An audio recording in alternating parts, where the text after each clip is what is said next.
Okay. So I want to call this meeting to order, and I apologize for my tardiness. But I think we've got through all the technicalities here now. Is there any declaration of interest of any sort? Seeing none, we'll proceed on. If one does come up, I'll ask you to declare it at that time. We're now looking at, are we looking at the terms of reference still in the Affordable Housing Work Plan? Thank you, Mr. Chair. Item 3. I will speak to this item. I can barely hear you. Our microphone. That sounds better. All right, is that better? That's much, much better. Okay, so I will speak to item number 3, which is reviewing the terms of reference mandate of the task force. The committee will recall that we've had 2 meetings of this group, our initial meeting in March and then a subsequent meeting in July. During those 2 previous conversations, we've always talked about the mandate of this task force being to increase the supply of affordable housing. I want to ensure that there is a common understanding amongst everyone on the committee about the definition that we're using of affordable, because we've talked about affordable as well as attainable housing. Mm-hmm. Affordable housing is, as you know, very specific to assisting the most vulnerable in our communities, those who have a very limited or no income at all, and very limited access to housing that would fall within that 30% of their income. When we talk about attainable housing, and there has been suggestion of attainable housing being, as much as that segment of the population whose incomes, go up as much as $100,000. Those folks, many of whom are currently either priced out of the market to purchase right now, or they just can't find something to rent because our rental vacancy rates are so low. So I just wanted to confirm before we went too much further with the proceedings of the committee that we were clear about who we wanted to help. Is it both of those groups? Are we weighing more towards that definition of truly affordable housing that we want to be able to address some portion of that? I think one of the critical considerations is that the need in either of these cases far outstrips our ability to be able to address it. So we are going to have to make choices, and knowing based on what criteria we want to make those choices will be helpful to staff. And I'll leave it there, Mr. Chair. So I invite comments. What are our thoughts? It seemed to me a year ago when we were talking about housing, we were really talking about both. Remember the session that we had in Hanover?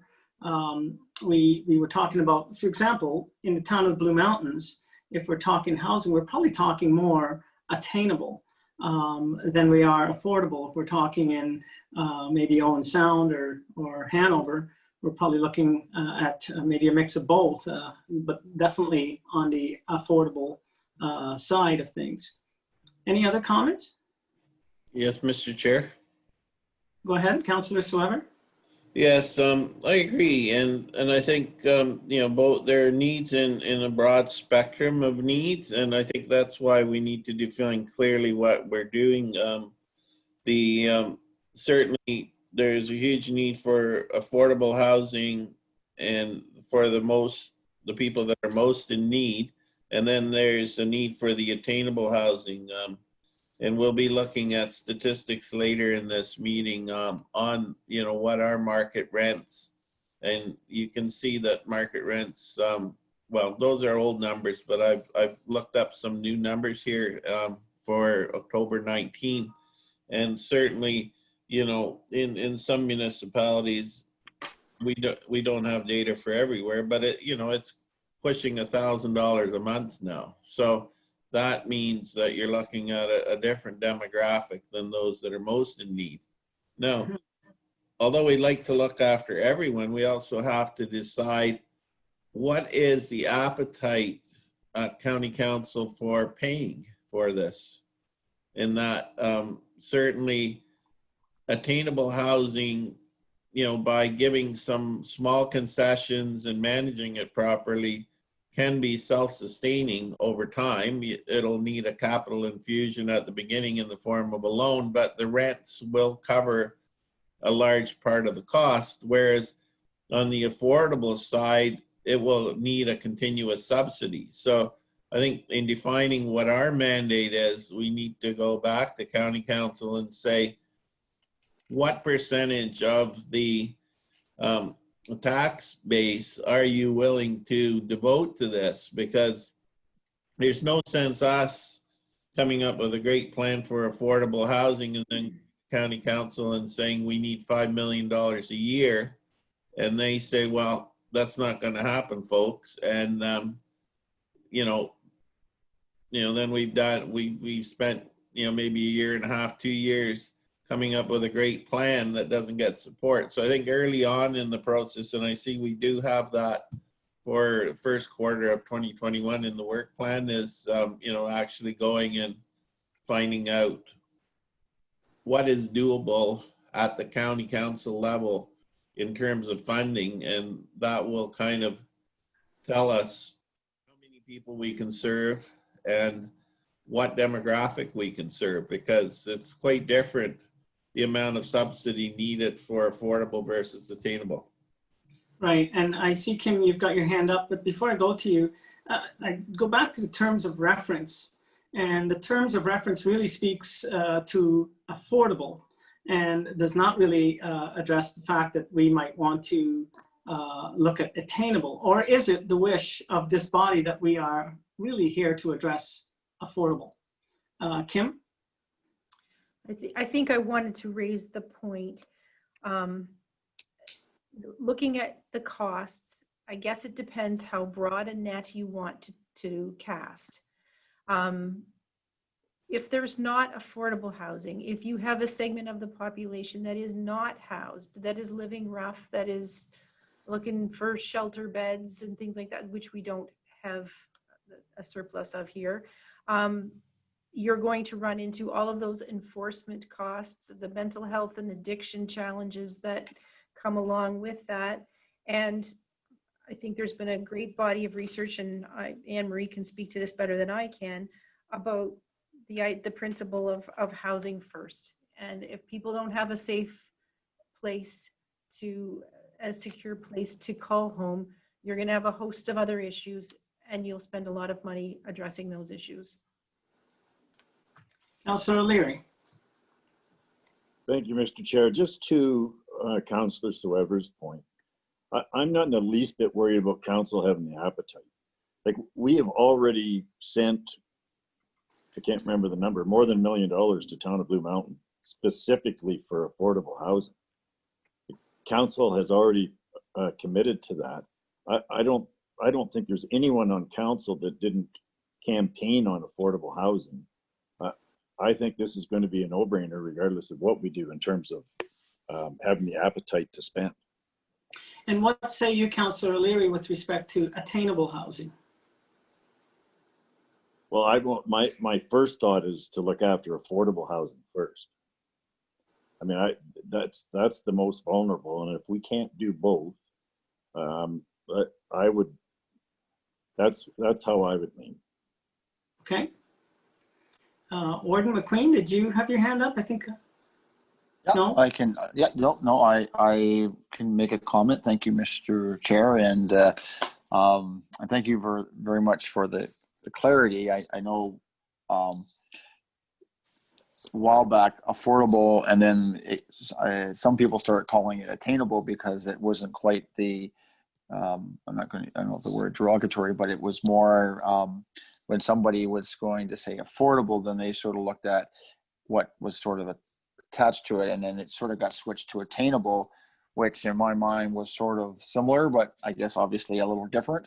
But I know for a lot of, I guess in more of my circles of where I govern and as far as mayor goes, I've been, different people have approached me as how the heck does young people ever afford to live here just because of the high cost of real estate, and how can they raise a family here and all those points. And so that's sort of what's been, pulling on my shirt tails, with no disrespect for the whole part about the other parts of the county. And that's just because of probably where I govern as far as a mayor and that type of thing, as far as on that side. But in the sense of Grey County, obviously, from the amount of information that's been provided by Anne Marie, and certainly some of those stats that were provided at our meeting last week, was really an eye opener.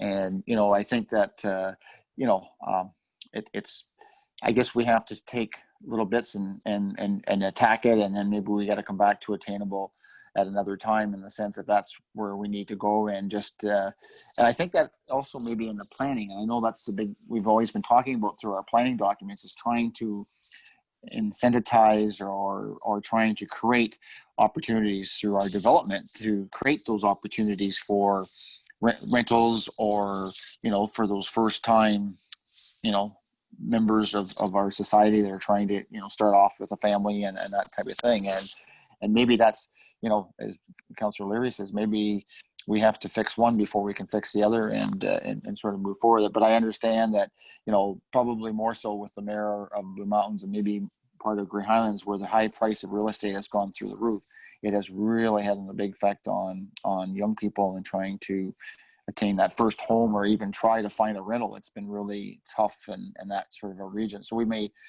just have that little bit more of what we sort of are hearing out there for sure. I just have a further question to you, Mr. Chair. And I was on a call on Friday, and Huron County has a task force on homelessness, and obviously if you can't attain or you can't afford a house, where do you end up? And I sort of, I don't know, somewhere I would like to have a little conversation on where are we with Grey County on that, because obviously, that's our most vulnerable sector, in the sense of, if you can't even find a home, or you can't, what do you do then? And so it sort of put a little bug in my ear. Is, it's funny that Huron County has had a task force on homelessness. What are we doing with those people, and how is that, do we, obviously that's probably more of a sector in the urban settings and that type of thing. And, it's, but I also see from some of the correspondence, Mr. Chair, along with the town of Collingwood and others, where they're also taking on the issues of affordable housing. So obviously they're looking at it as well, and there's some suggestion of maybe we work with them as well as what they're doing. I know they've committed money toward affordable housing and trying to, I don't know if others have had a chance to read those correspondence that's on our agenda, but I thought it's not just unique for Grey County, but it's certainly unique around us as well. And but thank you very much for that definition of between affordable and attainable. And I'm certainly, I can see where we, maybe we got to start at one and then work at other areas as well and come up with a plan. But it's going to be something that we do need to be working forward for sure. So, Mr. Warden, I know that when Anne Marie speaks, she will address the homelessness piece, because I think it's maybe a little bit different in Grey County than say in some other bigger areas where you actually find people who are on a sidewalk and you say, oh, that's a homeless person. But I'll leave it for her to address that, if you don't mind, when she speaks. Sure. Councillor Burley, did you have anything to add here? Yes, I did. Thanks, Mr. Warden and committee. I tend to agree with Councillor O'Leary. These are two very big topics. And I really think that the county would have better strides ahead if we look towards affordable housing. It's something that we can easily get our hands into and actually do something. And I realize that affordable housing is a big issue too, but maybe if we get to solve the affordable housing issue in our Grey County, maybe we can work towards the province to help us with the affordable part by putting different guidelines in place. It's just my thoughts. I really feel that we should tackle the one item first, and that's affordable housing. Right. So given what I'm hearing, sort of, there seems to be a consensus coming forward. And if we take a look at our terms of reference, I would really say that it really does speak to what everybody seems to be talking about, which is affordable housing as to attainable housing. Would I be correct in that? Just nods if I can see those. I think there's a consensus that we're really looking as a task force on addressing affordable versus attainable housing. Mr. Chair, I do see that Anne Marie has her hand up. Oh, She okay. can provide some more context for you. Thank you. She's probably just bursting at the seams to speak, right? Anne Marie, go Just a ahead. little. Thank you, Mr. Chair. Yes, I just wanted to, I guess, echo what all of you are saying is I think that the county does need to look after our most vulnerable people first of all. And of course, there's probably going to be opportunity when we are looking at building affordable housing that if we do want to make it something that is sustainable, that we would have attainable mixed in with it. But the focus probably should be looking at those people, the seniors that maybe that are insecure with their housing, people that are on the streets, or people that are couch surfing, providing homes. And we do have a homelessness response table in which we work with the hospital, Canadian Mental Health Association, both counties, and any of our housing related social agencies. So we may not have a task force per se that is like an action group like this, but we do have a strategy in place with all of those key players. And so that's moving forward, and starting October 1st, the homelessness response table will be looking at moving forward with providing services to people that are experiencing chronic homelessness in our area. Okay, so back to you now, Kim, because we were talking under item number 3 about our terms of reference. And I think we've got now some clarity around it's affordable, and we wanted to talk about the work plan. Just a comment, Mr. Chair, before you move on. Just a comment from the warden. Go right ahead. Yeah. So just a point of clarity then. So the part of affordable is what people on that vulnerable sector can afford. But does that vary throughout the county as well? Because if you're looking at rental rates, and I saw like the old Odawa has, I was reading through there, and they have sort of a fixed rent rate for a single bedroom or a 2-bedroom in that. Does that, and maybe this is a question to Emery, does that vary throughout the county because of or does that stay sort of in a regional, from a provincial standpoint of what that number is? And if it does vary through region, it would be good, like sort of like the stats we had on Friday, is to have a bit of an idea of what's the upside and high side of that, because we know certain areas are, just in the sense of even finding rental or what that, and just how does that develop that rental rate? And I'm thinking about Odawa is how I was reading that report. So, Mr. Warden, we had the answer to that come up in the Owen Sound Hanover task force. So I know Anne Marie will definitely have the answer. Go ahead. Certainly, thank you. Yes, so it is actually based on the person's income. So it is 30% of their income. So that's where our rent is for RGI. For affordable, what happens is it is 80% of market rent as put out there by CMHA or CMHC. So Canadian Housing and Mortgage Corporation sets the rate, and that would be for Grey County. So Toronto would have something different than here. But what it does look at, it also looks at, it's based on a number of factors in the community and in the area, but it's essentially looking at housing for people that make under $30,000 to $33,000 a year. So it's really focused in on that being affordable for that group. When it comes to income, it doesn't necessarily look at local market. That helps. Oh. Brian, just are you to follow trying to send me a message? Or I could read the back of your notes, Brian. Sorry, Mr. Warden, did Sorry you have about that. So just to follow up to that. So I remember the 30%, but now the 80%. So just in a nutshell, if you don't have enough rentals, that's a problem. And so certainly having more rentals available does help if you meet the criteria, but if you have no place to go, that still comes from a shortage of spaces, I guess. Is that correct to say? And so we have to find that right balance, Anne-Marie? It's correct to say that we lack rental housing. We don't have enough of it, and we don't have enough that is in have lower rents. So we need either subsidies to help out with some people so they can stay where they are, but we also need to build. So we need both. Okay, thank you.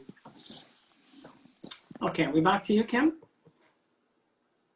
You're muted.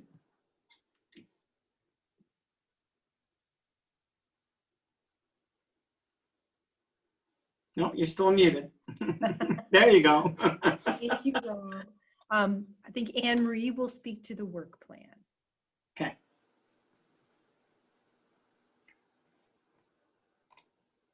Sorry, I was on mute.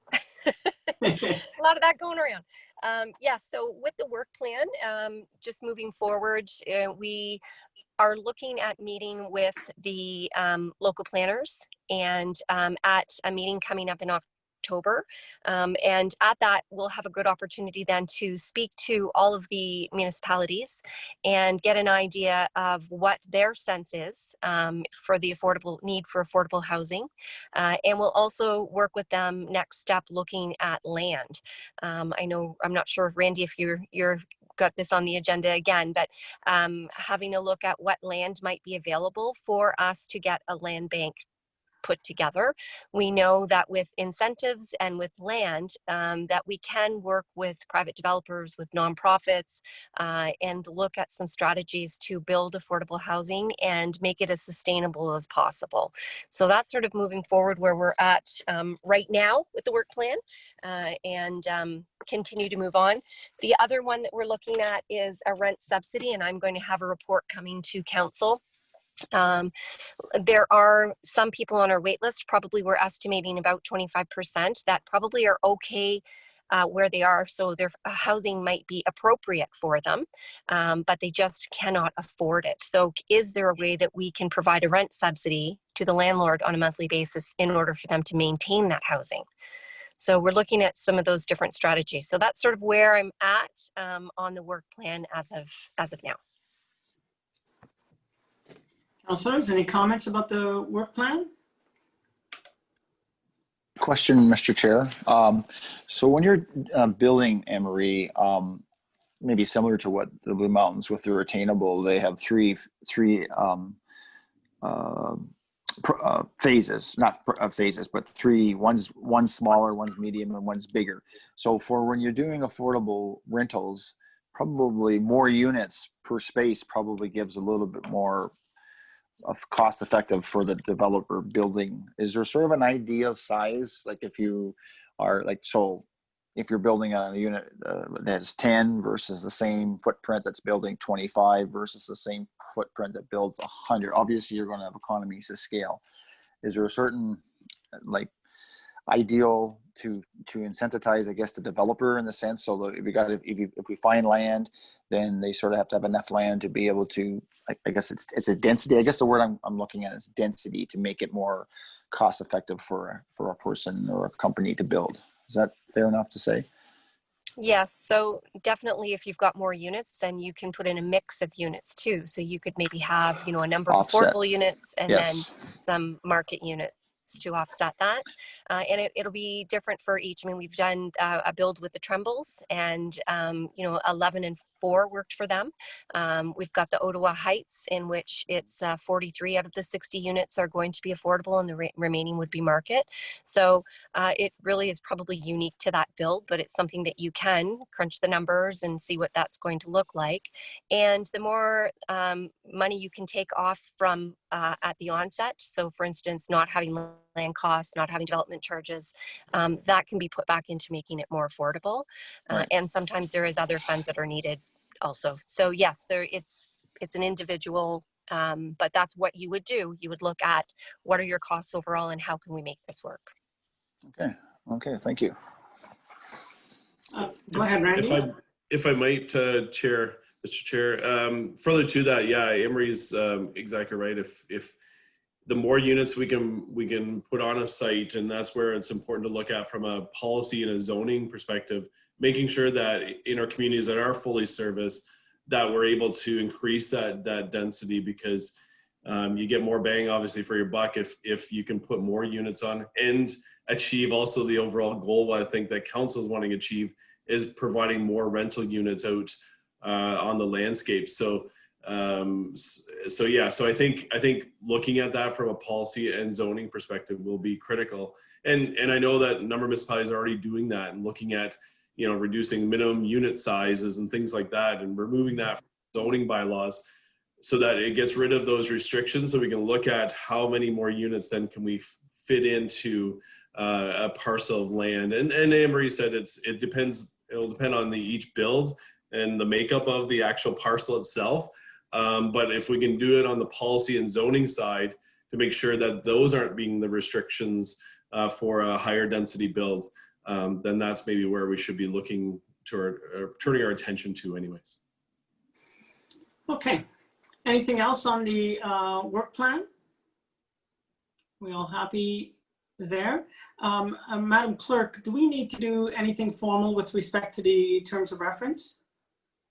We've kind of confirmed that that's what we want, and we have some clarity there. That's correct. And the task force actually adopted the terms of reference at the last meeting. So this was just more for clarification. Beautiful. Okay. So we're on to item number 4 now then, the South Georgian Bay Tourism Workforce Attainable Housing Strategy. That's quite a mouthful. And that's Savannah, are you taking us through that? Yes, I will start with that, and then Randy's going to help tag team. We just really wanted to make sure that this task force was aware of the work that was done with the South Georgian Bay Tourism Labor Supply Task Force. This was a report that came out in 2018. You can see great very involved in it, as were all of our neighbors from around the region. And what it was looking at was specifically that attainable housing side, and looking at the unemployment and the difficulty that our region was having in trying to find those entry-level positions, and what type of housing were we going to need to be able to sustain that. So this report actually has a lot of really good information and some case studies that shows the different types of development that are possible and what it looks like when you do put those incentives on. So later on in this agenda, when we talk about number 6, we've given you a couple of scenarios of what it looks like when you start to stack those incentives and actually create that business case for the developer for the attainable housing side. So it very much looked at that public-private partnership and what through our policies we can do to incent the private sector to develop this kind of housing. But we just weren't sure if everyone on this task force was aware of it. So we wanted to make sure you had it, because it was a really good document, and we used this when we were putting together the CIP and all of the policies. And I know, Randy, I'm sure you can speak more to how you've used it for DCs and other policy or unofficial plan. Yeah, further to Savannah, as Savannah indicated, this is a really good document, and really looked at a certain segment more on the attainable side, but we also have used it to come up with incentives, or the recommended incentives that council is now either supported or is in process. Things like development charge exemptions and development charge deferrals. And looking at planning and development fee waivers, deferral of property taxes to occupancy, which is something that can be explored as part of your community improvement plans, and a number of other incentives. One that's an interesting one that we haven't explored in further detail, but was an interesting recommendation, was rental guarantees.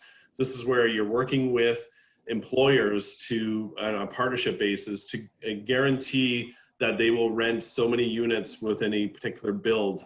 It just helps to relieve some of the pressure, I guess, the risks that developers take when they're building these rental units. If they can see that so many units are going to be rented over a period of time, and at the same time, the employers are then guaranteed that so many units are available to house some of their employees.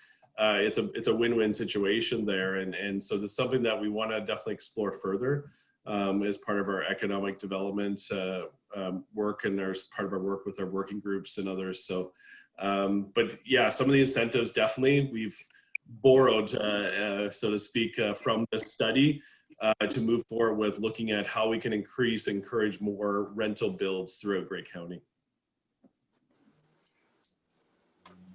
Comments, anyone? Councillor O'Leary?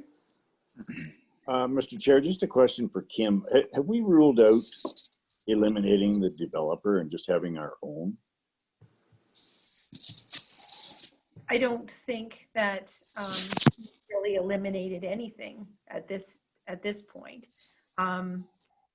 We don't really have you know, a whole construction company at our disposal. So parts of it would need to. No, I realize that. I'm just thinking. If yeah. if we, you know, I'm looking a little bit ahead there. That I think it's number 6. Yeah, no, I think similar to some of the other development projects that we've got on the books, what would it be like for us to have a pretty clear idea of exactly what we wanted done and put it out there on the street and see what we got back as far as interest and timelines and what they think it was going to cost. Okay, because I just wonder, like, if we hired or if we were giving incentives, where there's a lot of talk about incentives in just about every item in this agenda. If we gave ourselves these incentives and had our own building and just took on the entire project and called it the Grey County Affordable Housing Complex or whatever, and I don't know what the numbers would look like. I'm just asking. Mr. Chair, if I may, Anne Marie, are you familiar with any of your CMSM colleagues who have done those builds? I'm more familiar with the model where they're working with the nonprofit as we are with Owen Sound Housing. Yes, I'm familiar. Simcoe County has done some of their own builds. But usually it's a mix between the nonprofit.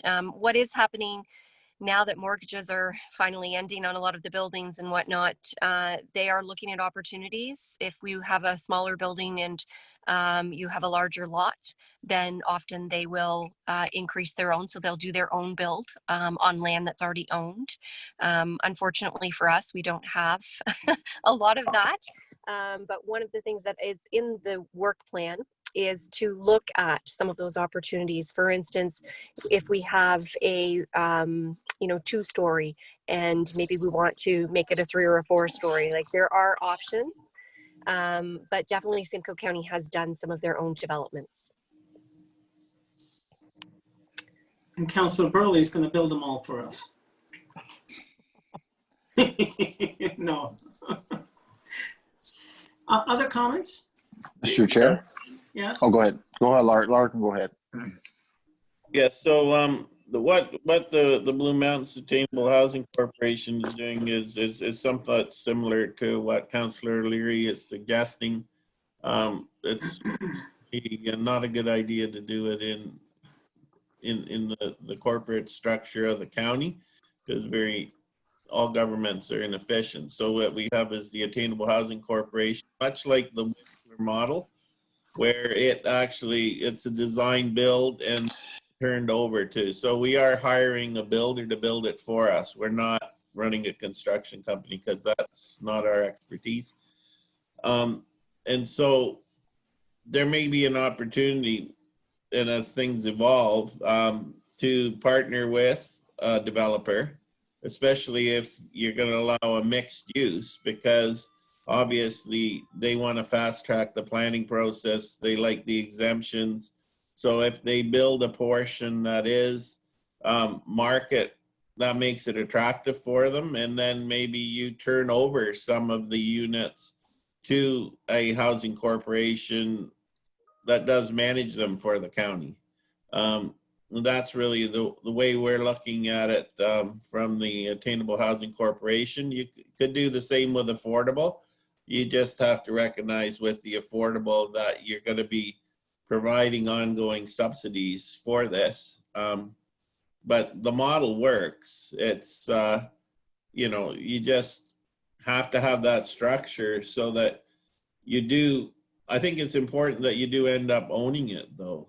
You don't want to leave the buildings in the hands of developers, because then it becomes very difficult to control the rents, because obviously they are in it for a profit. And so to have it run by a not-for-profit housing corporation, either one of the existing ones on a managed basis, but it is important to own it, because then you are building up equity, and then you have a means of doing additional projects, because the corporation actually has assets, as opposed to if you're just a management firm, then it's every time you want to do a project, you've got to come back to the well because you have no ability to borrow money. And you know, right now, and the way the world is going, I don't see interest rates going up. So there's a lot of money available, particularly for municipal corporations, because they're seen as a fairly safe investment. So that's all.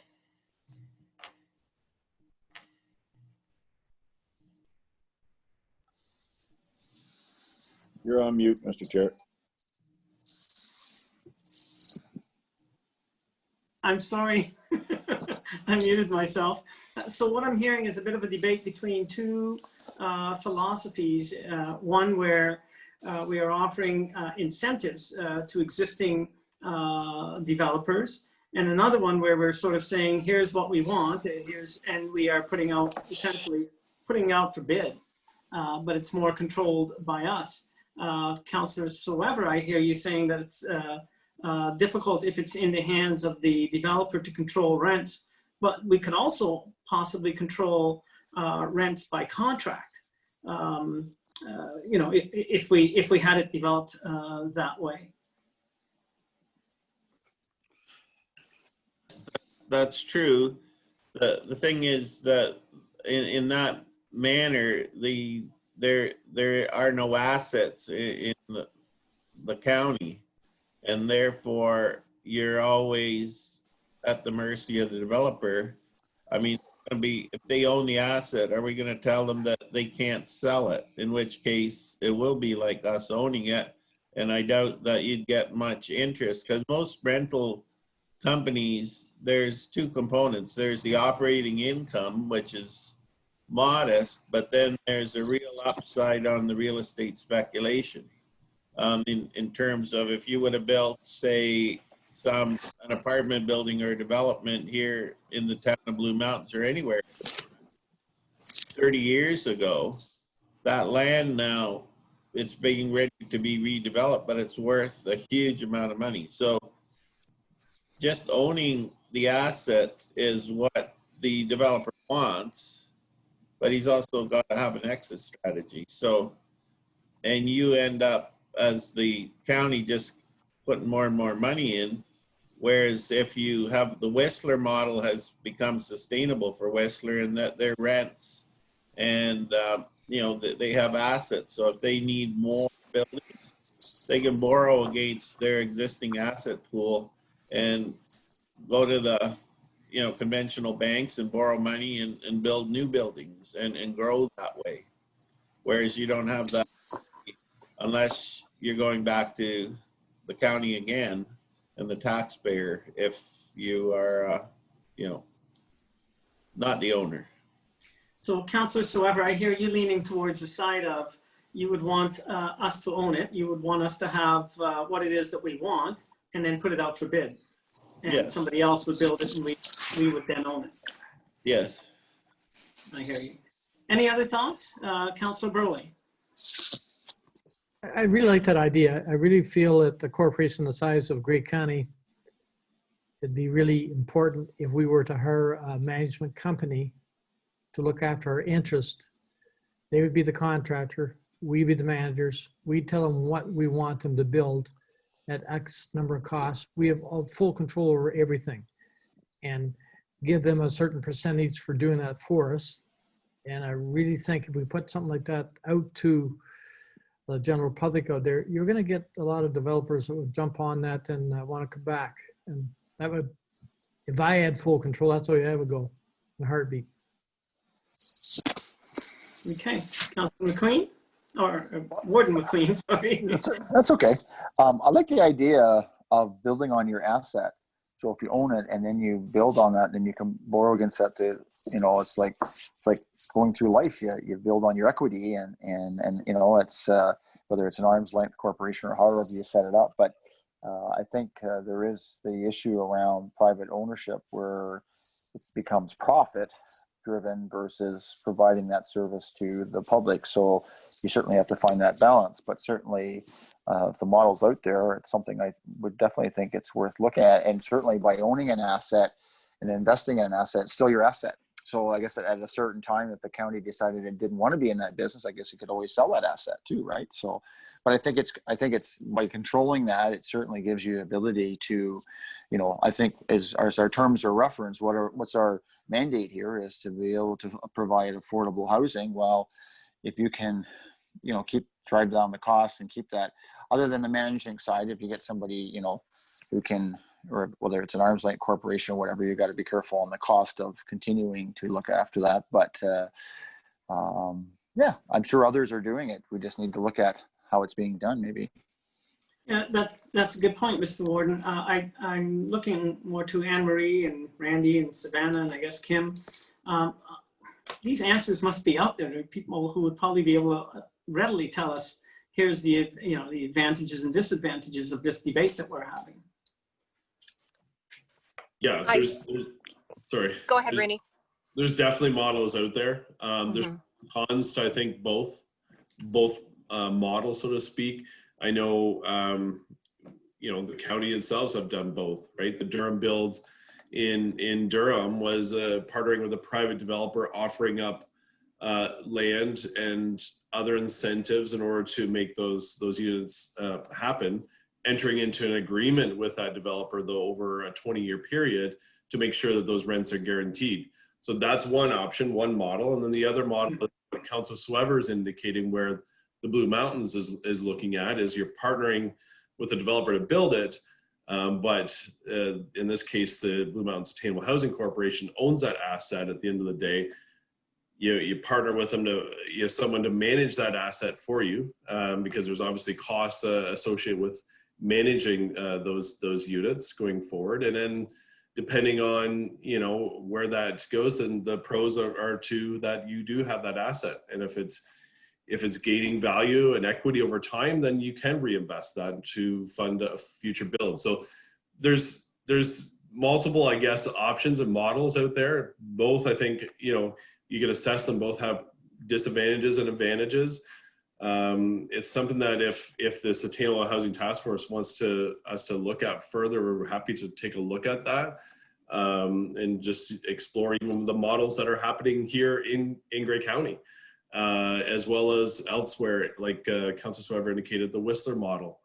So those are some further information that we can bring back to this task force to, in the end, and maybe it's a mixture of both, going forward. Maybe it's a mixture of, we're providing incentives for private developers, but at the same time, we're also looking for a land where affordable builds that can be built through either existing housing corporations or the Grey County Housing Corporation. So there's multiple options. I don't know if Anne Marie or Kim, if you have any further thoughts, but there's definitely a multitude of options to try to achieve having more affordable housing units built within our area. Yeah, and for us, Go ahead. That was Anne Marie, I believe. Yes, it was. Go ahead, Anne Marie. I think you're muted again, Anne Marie.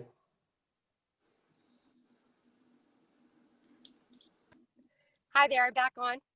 I just wanted to, I'm sorry, I'm in the middle of nowhere right now, but I just wanted to say that we do have a corporation. So all of the housing that we already own, all of our Grey County housing is actually through the Grey County Owen Sound Housing Corporation. So we already have that corporation. We already have the management of it too, because that's what we do. But there are different models. Certainly, if you look at Ottawa Heights, Owen Sound Housing Company, this is their fifth build in so many years, and that's what they do. So they've got enough assets now that they can borrow against when they can continue to do builds. So it's certainly a model that works with nonprofits, and it's certainly a model that the county could look at doing themselves. I agree with everything you're saying. There's definitely a benefit of keeping it in-house versus out with developers. And I think that even if you look at the province and their the way that they're doing things now, they are reaching out to those nonprofits, and the money that's out there is for nonprofits only, like the COCHI and the OFI funds. So I guess there is that recognition at a province level too, that that's probably where that housing is going to remain at a low rent, is when you're dealing with nonprofits and counties or municipalities, that sort of idea, rather than the developer. We're lucky. We do have that 20-year agreement with the Trembles. And I also would like to say too that even after that 20 years, the apartments we build are very, very modest. So they are going to stay at some sort of affordable, attainable rent. They wouldn't be able to get a market rent probably for that because of the size. So I'm hearing members of the force saying they have a preference for increasing our stock. Am I seeing nods of the head on that? No. I think if I could, Mr. Chair, I think that's a great idea. But, once you make that decision, you still have 9 municipalities. Where are we going to build this? How many are we going to build?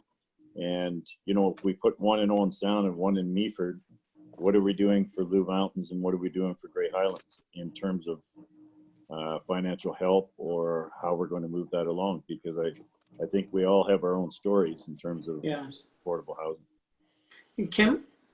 I think the point that was raised earlier by Randy and Anne Marie, we recognize that each of our member municipalities has their own needs, as well as either greater or lesser assets available to put towards something like this. So at a staff level, we intended to work with the planning staff and others in each municipality to have an understanding of what the most current conversations are that have happened at their council table, and what property or anything else they might have available, what they believed their communities would be most receptive to having. Yes, then, Mr. Chair. I'm going to go to Warden McQueen, and then I'll come to you, Councillor Swever. Certainly good points and that's been raised here. And I had one other thought. If it was Grey County Arm's Length Corporation that was doing it, is there an opportunity for requests, in a sense that naming rights? So if there's people that have money that are passing on and they want to put money towards something that's sort of like a naming right, sort of like, so say there was I'm going to say the black family or the white family or whatever that wanted to put something towards something, so they would have the naming rights. That's all. Just, the building would be called the White Family Building or whatever. And is that a possibility? Because, they say there's a tremendous amount of wealth that's going to turn hands, and there's also the opportunity that people always want to feel that they've done something maybe in their lifetime towards something, or give back. And giving back to, affordable housing units that helps people is giving back. I don't know if that's an opportunity, but I just throw it out there, Mr. Chair, and it's just another possibility of, and I don't know, obviously, again, it's probably been done somewhere else.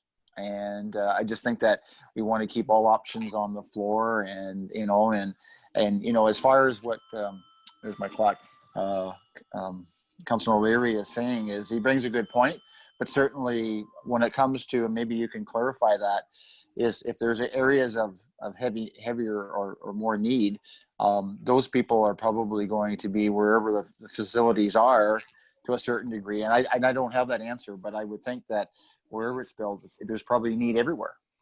And there's probably more of a need. I know there's probably more of a tendency to, and that's why we're going through the Owen Sound Hanover Task Force as well. And some of those stats that popped up on Friday sort of identify some of that maybe as well.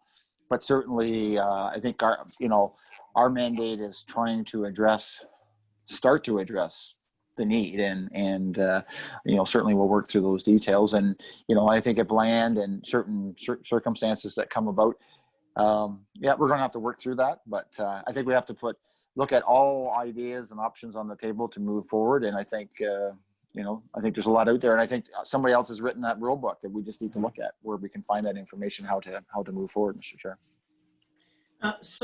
Councillor McQueen, Warden McQueen, isn't it just as, maybe I'm oversimplifying it, but isn't it just as simple as let the numbers dictate where the priorities are? I would think to a certain degree it would. That's why we have stats, right? Right. Yeah. Sure. Councillor Soever. Yes, and that's a good segue into what I was just going to say. Was certainly the numbers, we're looking at below 30% of the person's income, and it was identified that it's the 30,000 level, which would mean that your rents would have to be, well, total housing cost of $750 with rents somewhere between $450 and $500. But there's a great disparity across the county in what the average rent is now. I know we're going to look at some older statistics in the next little while, but newer statistics would indicate, for instance, in Collingwood, which is not in our county, but is more similar to this edge of the county, you're looking at about $1,000 a month. Whereas over in West Grey, you're looking at $650. Meaford, you're looking at about $750, and Owen Sound, you're looking at about $850. So there's a big range of numbers there, from $650 in West Grey, which is an average rent. So therefore, you add to that the utilities, and you're still to get to that 30% of your income, that implies that you're going to need an income of 40,000. So when you're looking at 30,000, you really are looking quite a bit below that. Whereas if you're looking at more of the Collingwood type, $1,000 a month rents for a 1-bedroom apartment, you're looking at 52,000 is 30% of, if you're going to say that your housing has to be no more than 30%. So you're looking at a big range there. And certainly I think, we've got to look at that, because it is a huge range. It's, one part of the county, the rents are 50% higher than in the other. So there may also be the opportunity to get buy-in from lower tiers, from private developers. So in other words, in assessing where are we going to, quote, build, we might be assessing, number one, need, but number two, maybe the local municipality, a lower tier, is offering up some land, and maybe there is a local person who's saying, hey, I'm going to be in on this to whatever, 10% or 15%. And so that one might be more of a priority, because you say, geez, we can, it's a high priority, and it seems to be more sort of shovel ready. yeah. Okay, are we ready to move on? Have we covered off enough the South Georgian Bay, which seems to be looking more at the attainable housing and the incentives that can be offered for that.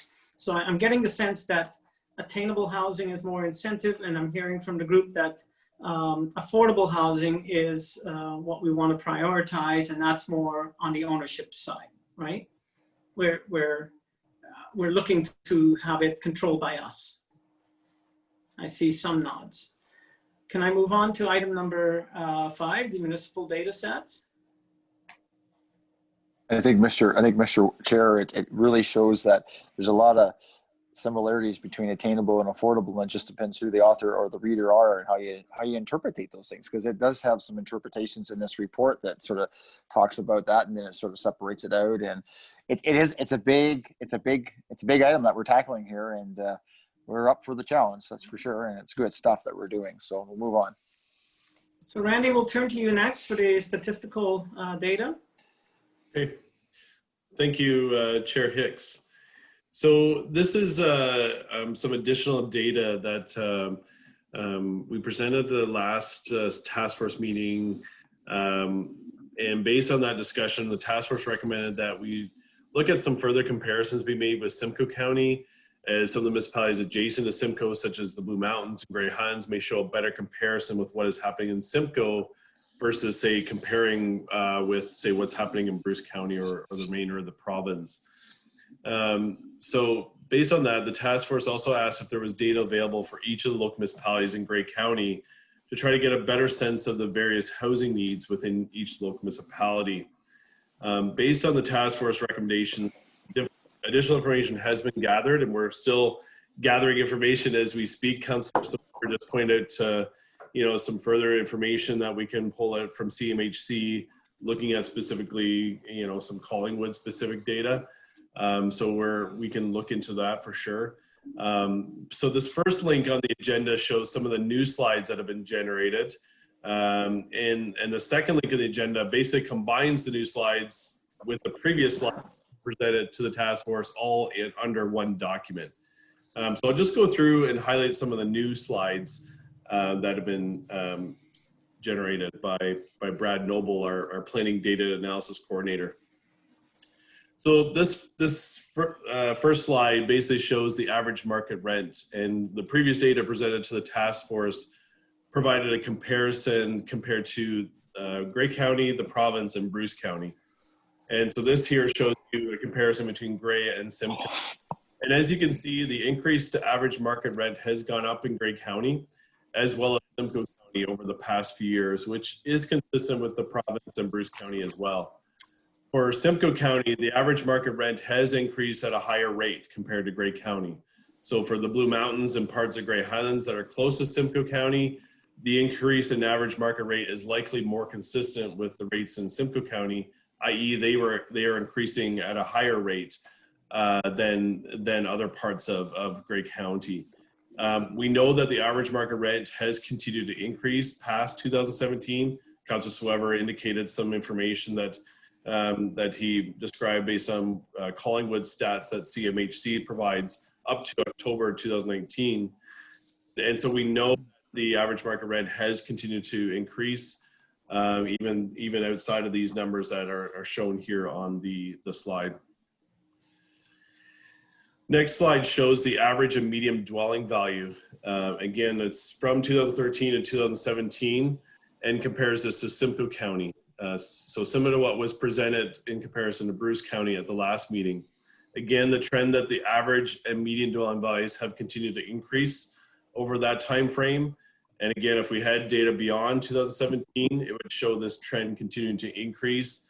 And that's just based on what we've seen from local real estate associations. In Simcoe, you can see the average value of dwellings increasing at a much higher rate, which is consistent with what we're seeing in the town of the mountains and parts of Grey Highlands. This next slide shows residential building permits issued in 2018 and 2019 in each municipality in Grey County, and it shows the types of residential dwellings as well. And as you can see, Blue Mountains has the highest number of residential building permits in both 2018 and 2019.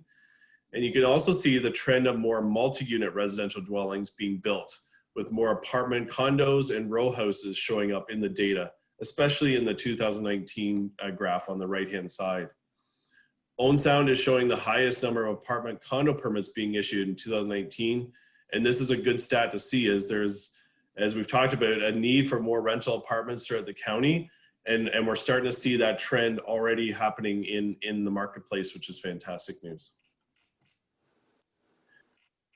The task force may recall at the last meeting, we presented some data from CMHC regarding core housing need that is only available, unfortunately, for certain municipalities in Grey County. Last time we presented data for the city of Owen Sound, and this time we've added core housing need data for the municipality of West Grey and compared this with the core housing need in Owen Sound to see if there are any differences being shown in the data.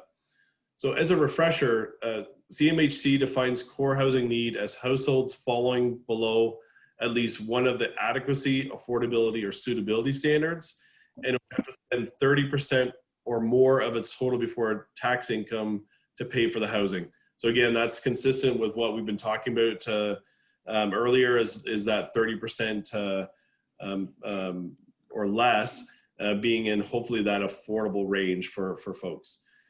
So this slide here shows the average income and the average shelter costs for those in core housing need in Owen Sound and West Grey. So as you can see, the average income in core housing need is slightly higher in Owen Sound for owners and renters as it is for West Grey owners and renters. And that's on the graph on the left-hand side here. The graph on the right shows average shelter costs for those in core housing need. And again, the average shelter cost for those in core housing need in Owen Sound is slightly higher than the cost in West Grey. This next slide shows the age of maintainer in core housing need. And a household maintainer is the person residing in the household that's responsible for paying rent or the mortgage. In Owen Sound, the majority of those in core housing need are in need of rentals versus home ownership. Excuse me. Where in West Grey, the need is more even, excuse me, with both rentals and home ownership. In terms of age of maintainer core housing need, in Owen Sound, the core housing need for age groups between 25 to 64 years age are generally higher than in West Grey. And in both Owen Sound and West Grey, the age of the residents in core housing need increases with age, meaning that the majority of residents in core housing need are 55 years of age or older. But as you can also see, there's also still a need for core housing in younger age groups as well. So this highlights the importance of making sure that the affordable housing builds provide a mix of housing options, single bedroom apartments, as well as multiple bedroom apartments, both to help with, in some cases, the senior core housing need that's being shown here, as well as making sure that we have units for families as well. So this next slide shows the types of households that are required for the residents that are in core housing need in both Owen Sound and West Grey. The highest household type needed are one-person households, with the higher need being female one-person households. And you'll recall that that was kind of the key target group that was coming out of the Owen Sound data that we presented at the last task force. As you can see, though, there's also a high need for male one-person households, as well as households for seniors, both male and female. Again, we can't lose sight of the fact that there's also a need for housing for families as well.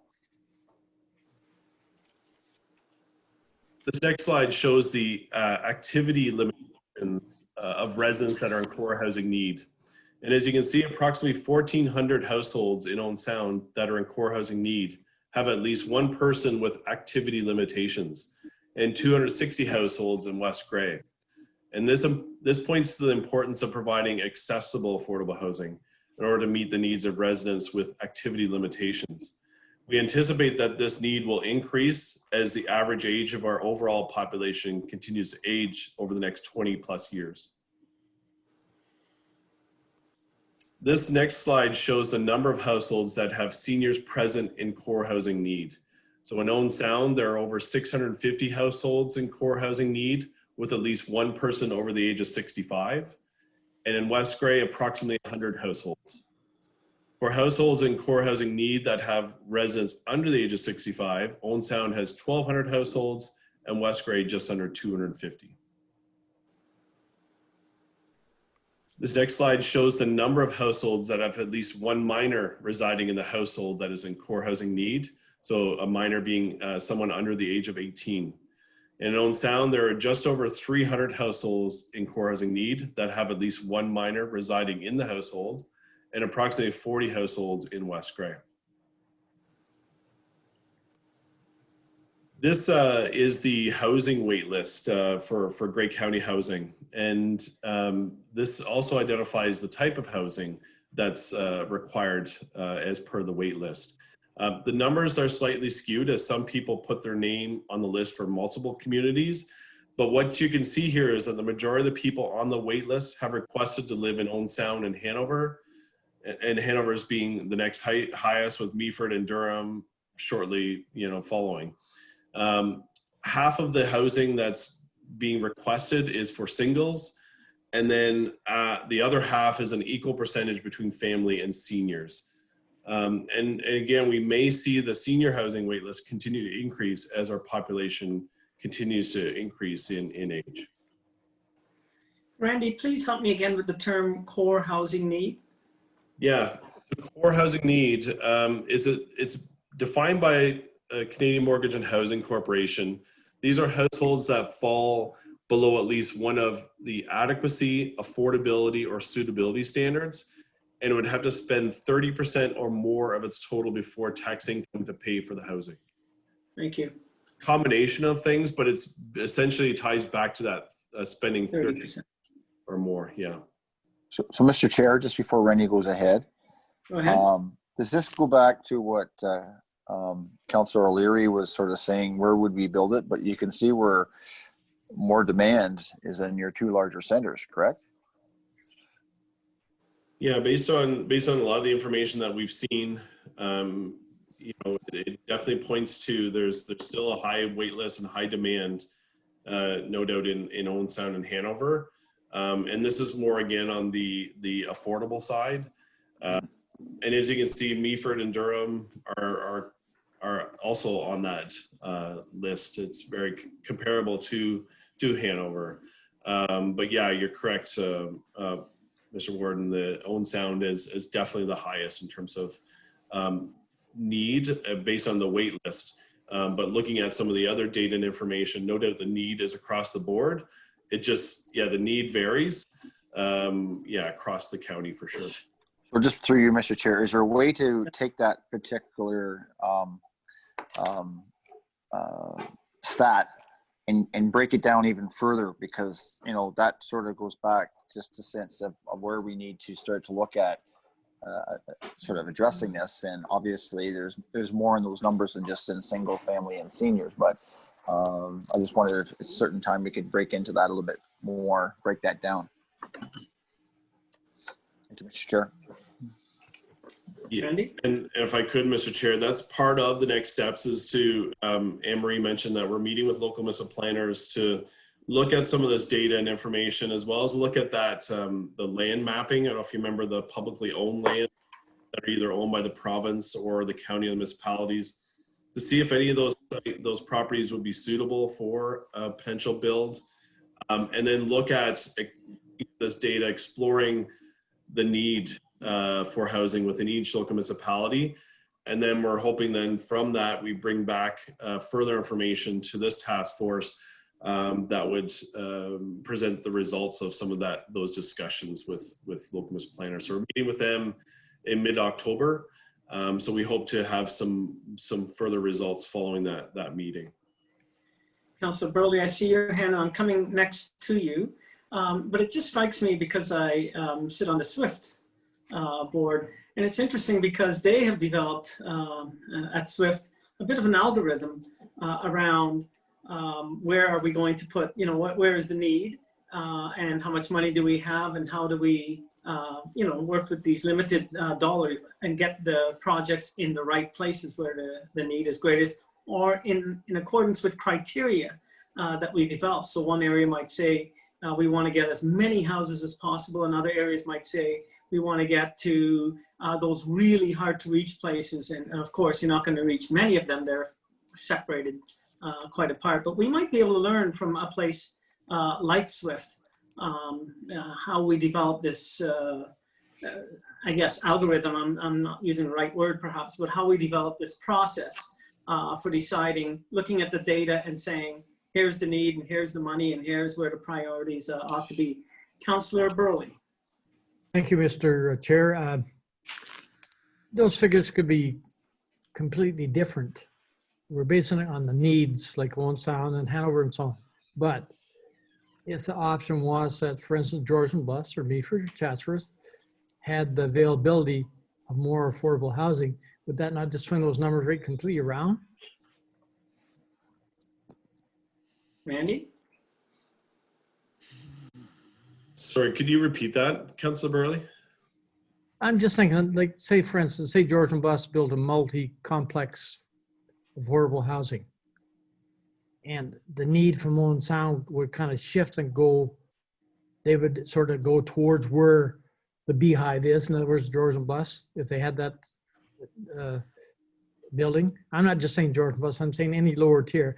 Instead of just thinking just in the urban settings all the time, we need to get our thought going to where it's feasible to make these available for everybody, and the need, according to your charts, could completely change. What I'm saying. Yeah, I think the core data is based on where people currently reside, right? So for the core housing need, in terms of they're living in those communities, I guess they could relocate to other communities, and the core housing need may stay with those folks that are meeting that criteria. So I guess it could be, but based on the current, where the people that are currently residing in communities, this is the current statistics of what it's showing for core housing need. Unfortunately, we don't have the same information for every local municipality. If we had it, it would show that there's still core housing need across the county. It would vary, obviously, in terms of numbers. With Owen Sound likely being the highest, and that's where we're trying to use other stats like the housing wait list and other things to try to inform, okay, where is the greatest need? Because it is a combination of things that we think that will ultimately add to or validate where the need is the most.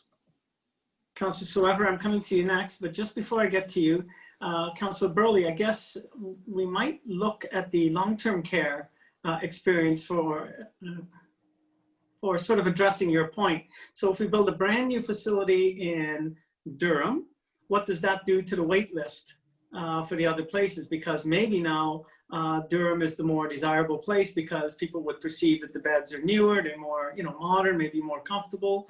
And so maybe that skews the wait list to a certain extent. You're saying the same thing could happen in housing. Yeah, that's what I'm saying. But see, what I'm saying is I'm looking more on the affordability side too. It may be more convenient and cheaper to put affordable housing in not an urban setting, more a rural setting. I know there's other things go with it, transportation, all that stuff, but it may be a thing to look at, change our way of thinking to, let's put the people, we can shift them wherever we need to be, where we have affordable housing.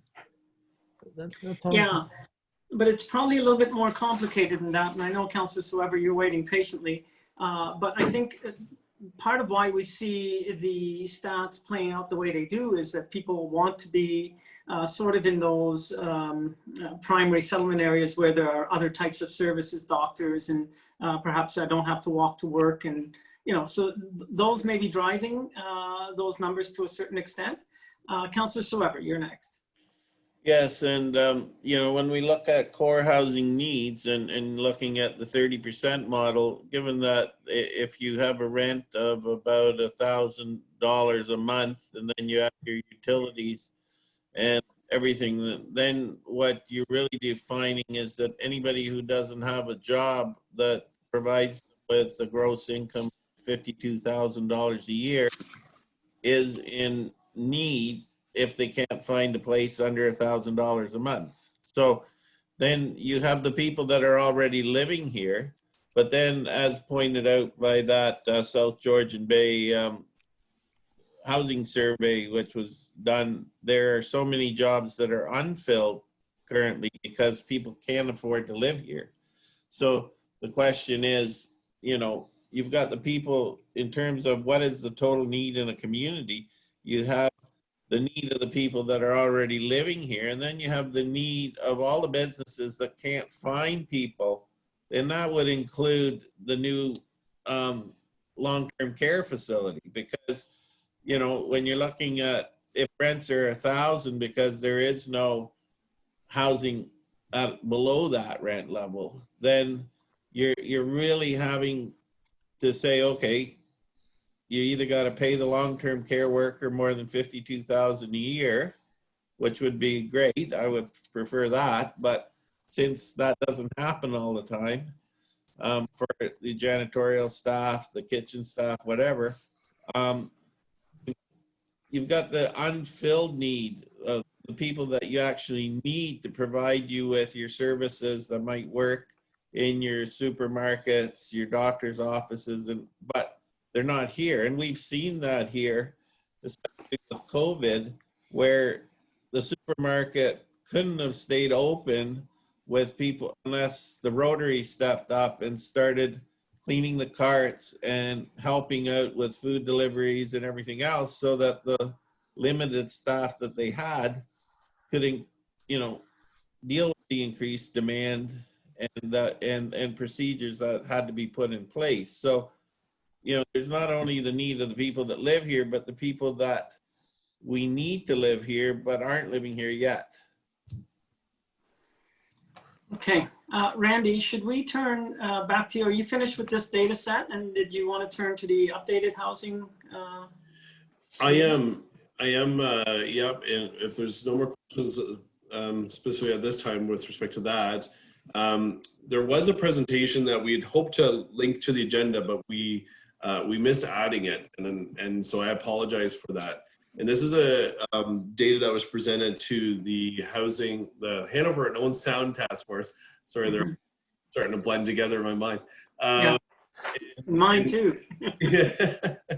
And really, this goes back to the Affordable Housing Task Force asking if there is any data where we can start looking at each local municipality and trying to, again, assess the needs of those local municipalities. So we'll share these links with this task force.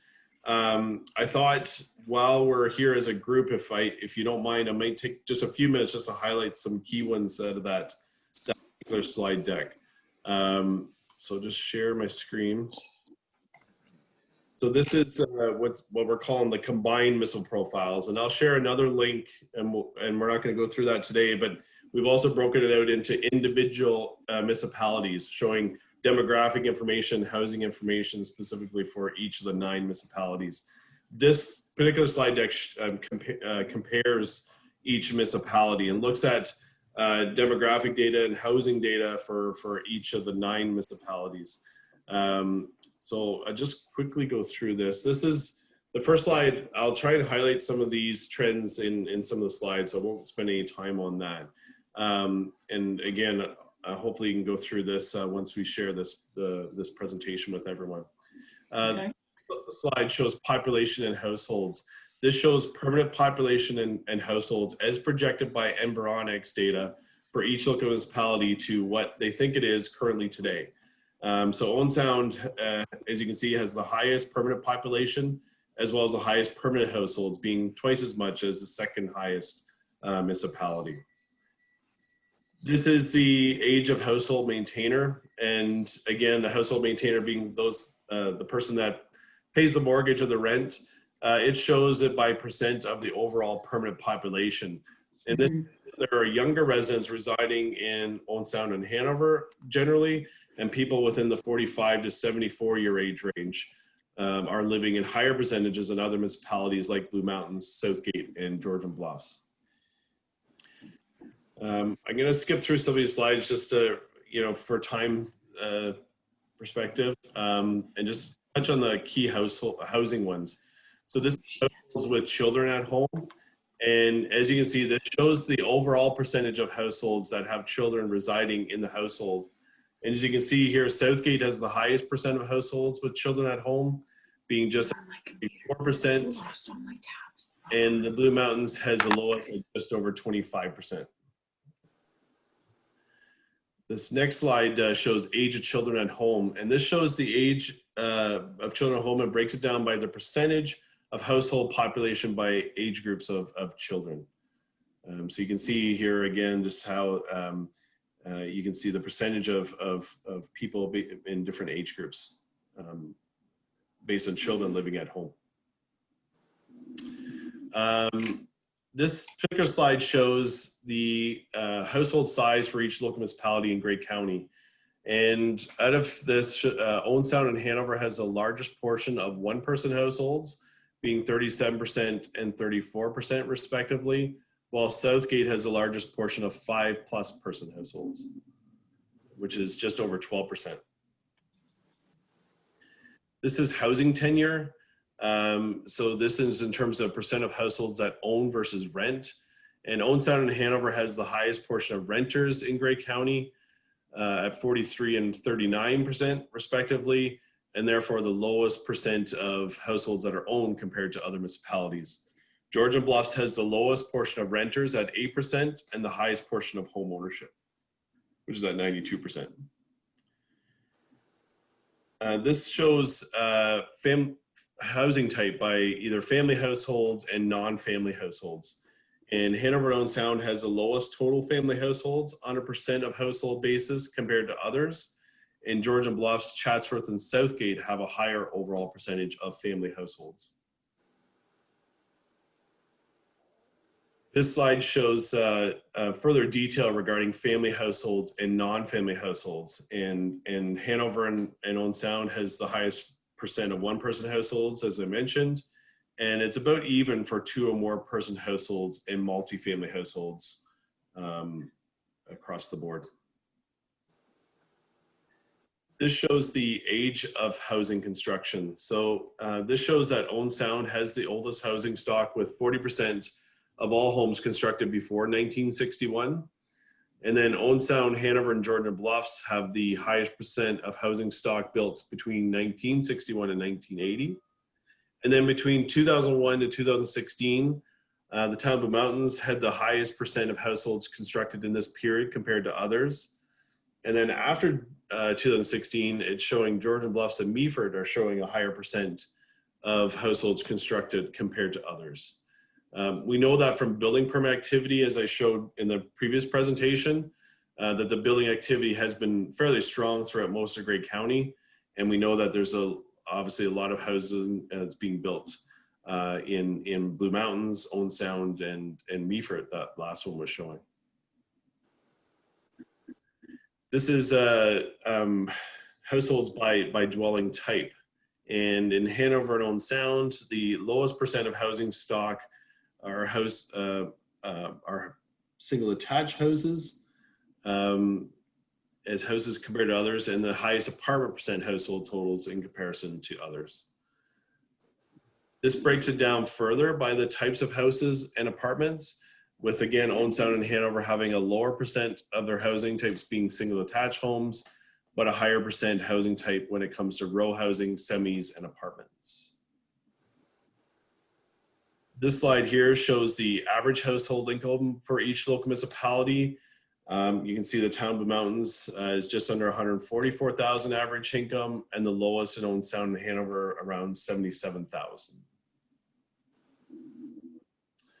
And I'm just going to skip through here, this one here. So this is labor force by occupation. And we presented this at the Hanover and Owen Sound Task Force, and there was a question about, is this represent the occupations for the people residing in those communities or actual occupations in those communities? We're still digging into the data to see what actually it is, and we'll look at that in further detail. But what this data is showing, that there's the highest percent population in Hanover and Owen Sound for sale and service occupations. Blue Mountains has the highest in management and business, finance, administration, as well as arts, culture, recreation, and sport. Owen Sound has the highest percent in education, government, religion, and social occupations. And Southgate and West Grey have the highest percent of their population in trades and transport occupations, as well as manufacturing and utilities. Georgian Bluffs and Owen Sound have the highest percent population in health occupations, and Southgate has the highest percent in natural resources and agriculture sector. So again, we apologize for not linking this information to the agenda, but we'll sure to share this with the task force, and we'd be happy to answer any questions that come out of that once we share that with the task force, or anything that I present here at the moment. Are there any questions right now? I don't see any. We're going to move on. Are we on to item number 6 now? Yeah, so this, I'll start off and then Savannah's gonna tackle the second document. So Savannah mentioned this, I think, before. We're trying to generate infographics that just show what it could look like if we start stacking some of these incentives that we've been talking about. Things like if we provide the land or if we exempt development charges. Well, what does that actually look like when it comes to a build? So we used some of the information from the Odawa Heights build, which is actually later on in the agenda. And based on that, so this location, as an example, is in Owen Sound. It's a purpose-built rental apartment. It's a 60-unit build. We just estimated the average square feet is about 750 square feet per unit. The construction cost for Odawa Heights is coming in at $237 a square foot. So we know that that's a fairly accurate square footage based on what we're seeing, at least in Owen Sound. The land cost for that particular property was purchased for $400,000 back in 2016. So again, we're using fairly recent information on that. Based on that, the total construction costs, and I recognize the overall build cost is, I think, less than around 13 million, I think, that in Anne Marie's report. But the actual construction, just looking at the build, is about 10.665, assuming that, again, it's $237 a square foot, and their average is about 750 square feet of units. And so what we looked at here is then, okay, what if the city and the county were exempting development charges for rentals? So what would that account for in savings? And as you can see here, that would account for just under $556,000 in savings if development charges were exempted.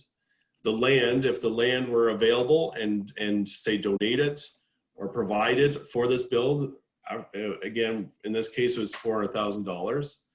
So that equates to just under $1 million as potential savings to a builder if DCs were waived or land was donated, which adds up to be about 9% of the construction costs for a project. So this just, again, provides an example of how, when we start looking at some of these incentives, what it actually could mean on the ground and what it could mean in terms of potential savings for a build. And that could be the difference between whether an affordable build actually happens or doesn't. And so we just wanted to provide a bit of an infographic of what that could look like in potential savings based on what council's looking at as incentives. Okay, and Savannah, you're going to cover. Yes, and the second, yes, the second attachment, we know the community improvement plan template is a large document, so we wanted to go through and pick out those incentives specifically earmarked for affordable housing and put them in one document so that you would have them. So just basically exactly what Randy just went over with the last example, but if you start with surplus land and then you add the development charge on top of it, in some cases that's going to be enough to help make this a good business case. But we also have the ability between our permit and application fee exemptions and the tax increment equivalent grant that there are two other incentives that could be added on to help over the long term to get rid of those upfront costs to the developer specifically. So we just wanted to make sure that you were aware of those 4 items in particular that did come out of the fall. Oh, sorry, there you go. I should have done that. Sorry, Randy. I forgot to share my screen earlier, so. Yeah, because we know, and I mean, we've been talking this afternoon that we know the demand is very much there, but right now the business case just isn't. So if we're going to be looking to our private sector and our developers in particular, what can we do to help bolster that business case? That helps take that question out of whether or not this is a good thing and actually purpose build affordable housing. So those are the specific grants and incentives out of the community improvement plan that once adopted locally could be stacked together to set that business case. So we just wanted to make sure you had that information.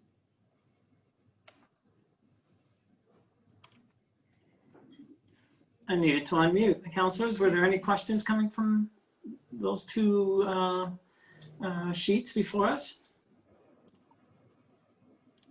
No. Okay. Thank you. I think, again, we're looking at the incentives go to attainable, and this group seems to be mostly concerned about affordable. Thank you, Andy. So are we on to item 7? Kim, is that you? No, if that's me or if that's Anne Marie. I can start if you'd like, Kim. Sure, that'd be great. So I know we had talked at an earlier meeting about putting some money towards the 2021 budget for affordable housing, and how do we come up with that? One of the ideas that we thought is, after we had our conversations with the municipalities and we've identified some land that we might be able to work out a deal with maybe, then we could have a better number for you as to what that might look like. That was just one suggestion, just is that it might be easier for taxpayers, for council to understand where and what that money would be going towards if we had some numbers as to being able to purchase some land. The other model, Mr. Chair, that's been used in some other jurisdictions, similar to what we've been doing with asset management, where the municipality has identified a particular percentage or a percentage of growth, perhaps, that they want to see put towards these kinds of builds. So there are a few models out there. We've also in the past talked about a funding model that's really based on a per household or per capita kind of contribution. If there was, if every household in Grey County put in $2, I'm saying, what kind of nest egg, if I can call it that, would that give us to be able to work towards this? But if there was an idea of what kind of money council felt was appropriate to put towards that, and then we can look at ways to achieve that goal and make sure that it's reflected in the budget. Councillor Silver, I just know that you'll have thoughts about this. You're on mute. Yeah, well, I think that's something we need to figure out. I mean, I'm all in favor of putting money in, but when you're looking at, the cost of $237 a square foot, that works out to about $177,000 a unit.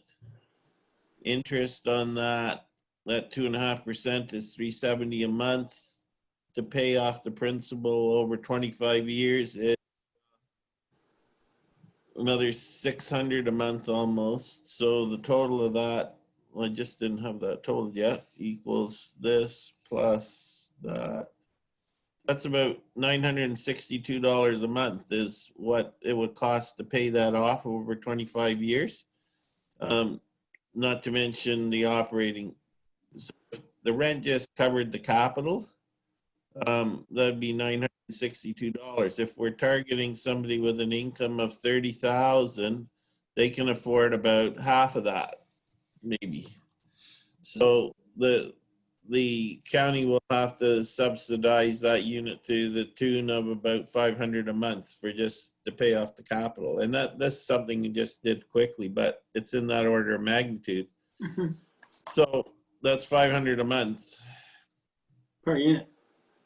that we're in for each unit to pay off the capital and with the cost of money. So,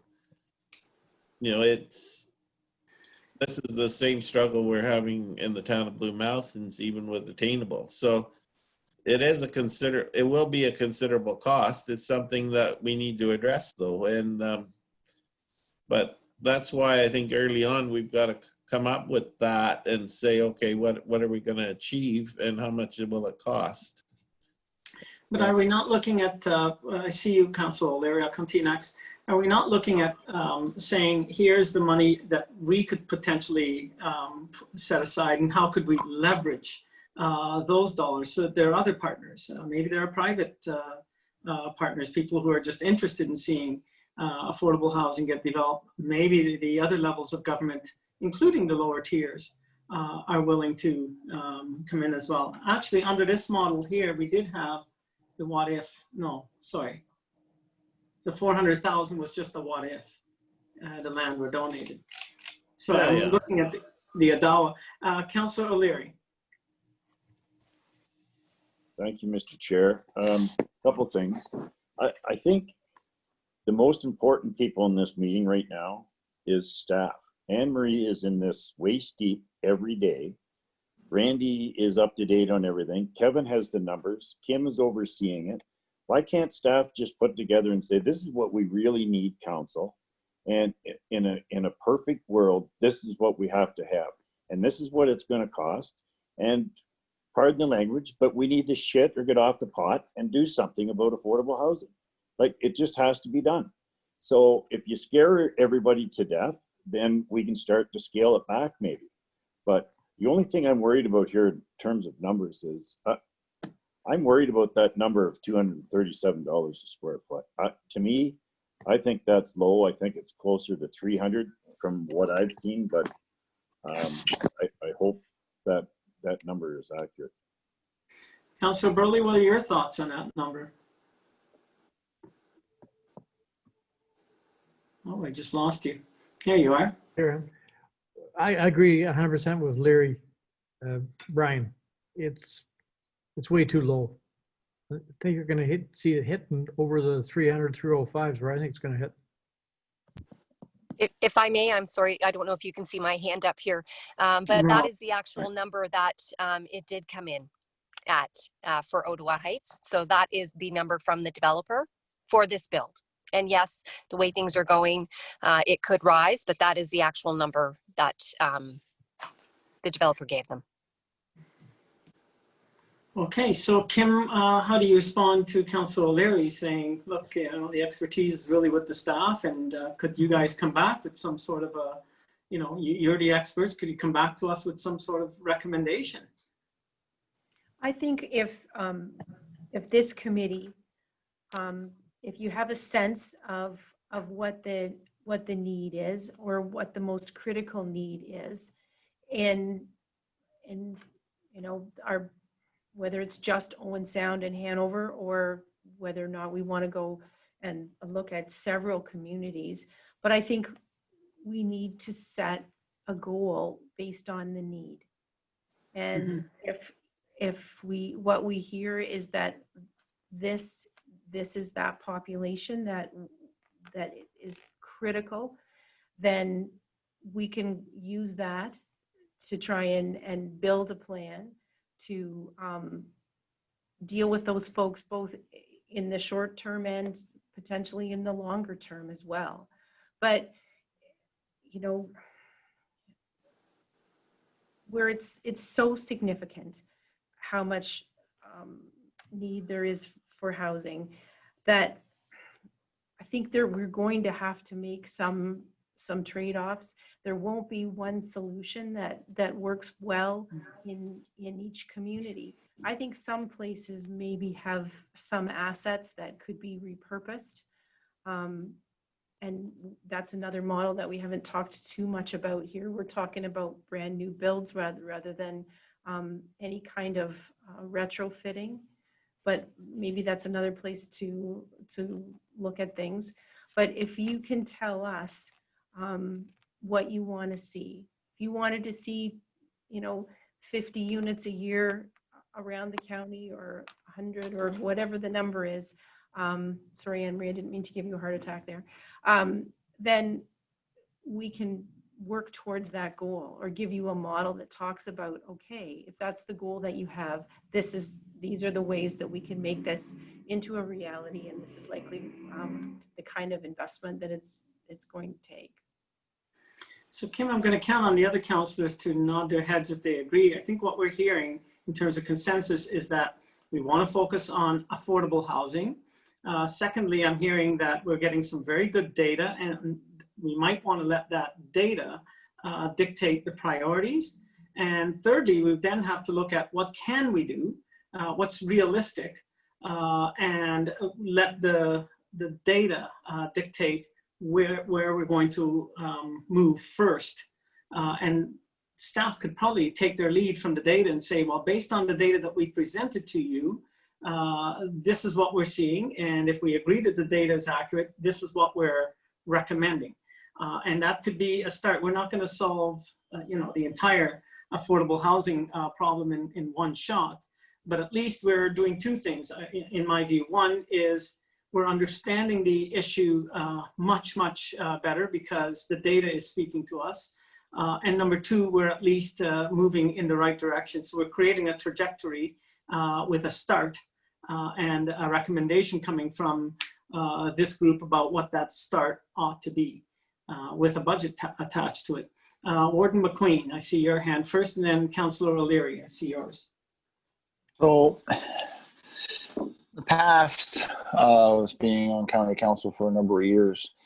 What I've seen is more of addressing it in a sense. So, what's 0.5% of our budget, and are we able to put, say, 0.5% of our budget toward social housing? So basically, it's sort of like little sound bites. So you sort of say, and this was sort of something when we talked about asset management and putting money aside for reserves for roads and bridges and all that kind of sense. So, and I think also in the healthcare funding within within our county as well, we've generally have taken so much out, or we have in the past, where we take so much out of our general budget and goes into a reserve.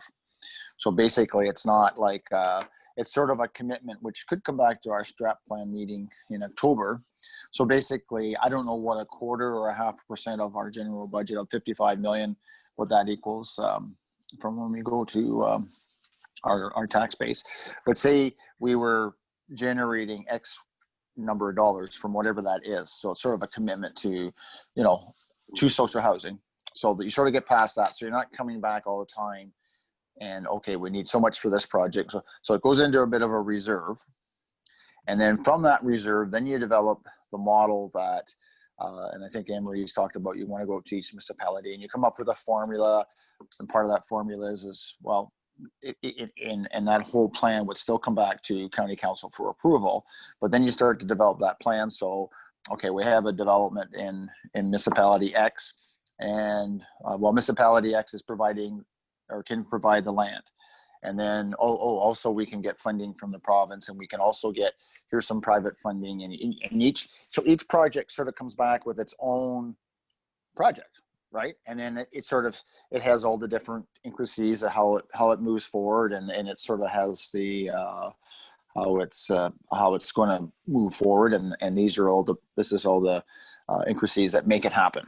So that way, then it's sort of, and then from that, it pulls from that reserve that's already built. So then you're not getting into this part of well, we got this particular project, but it's hinging on the budget.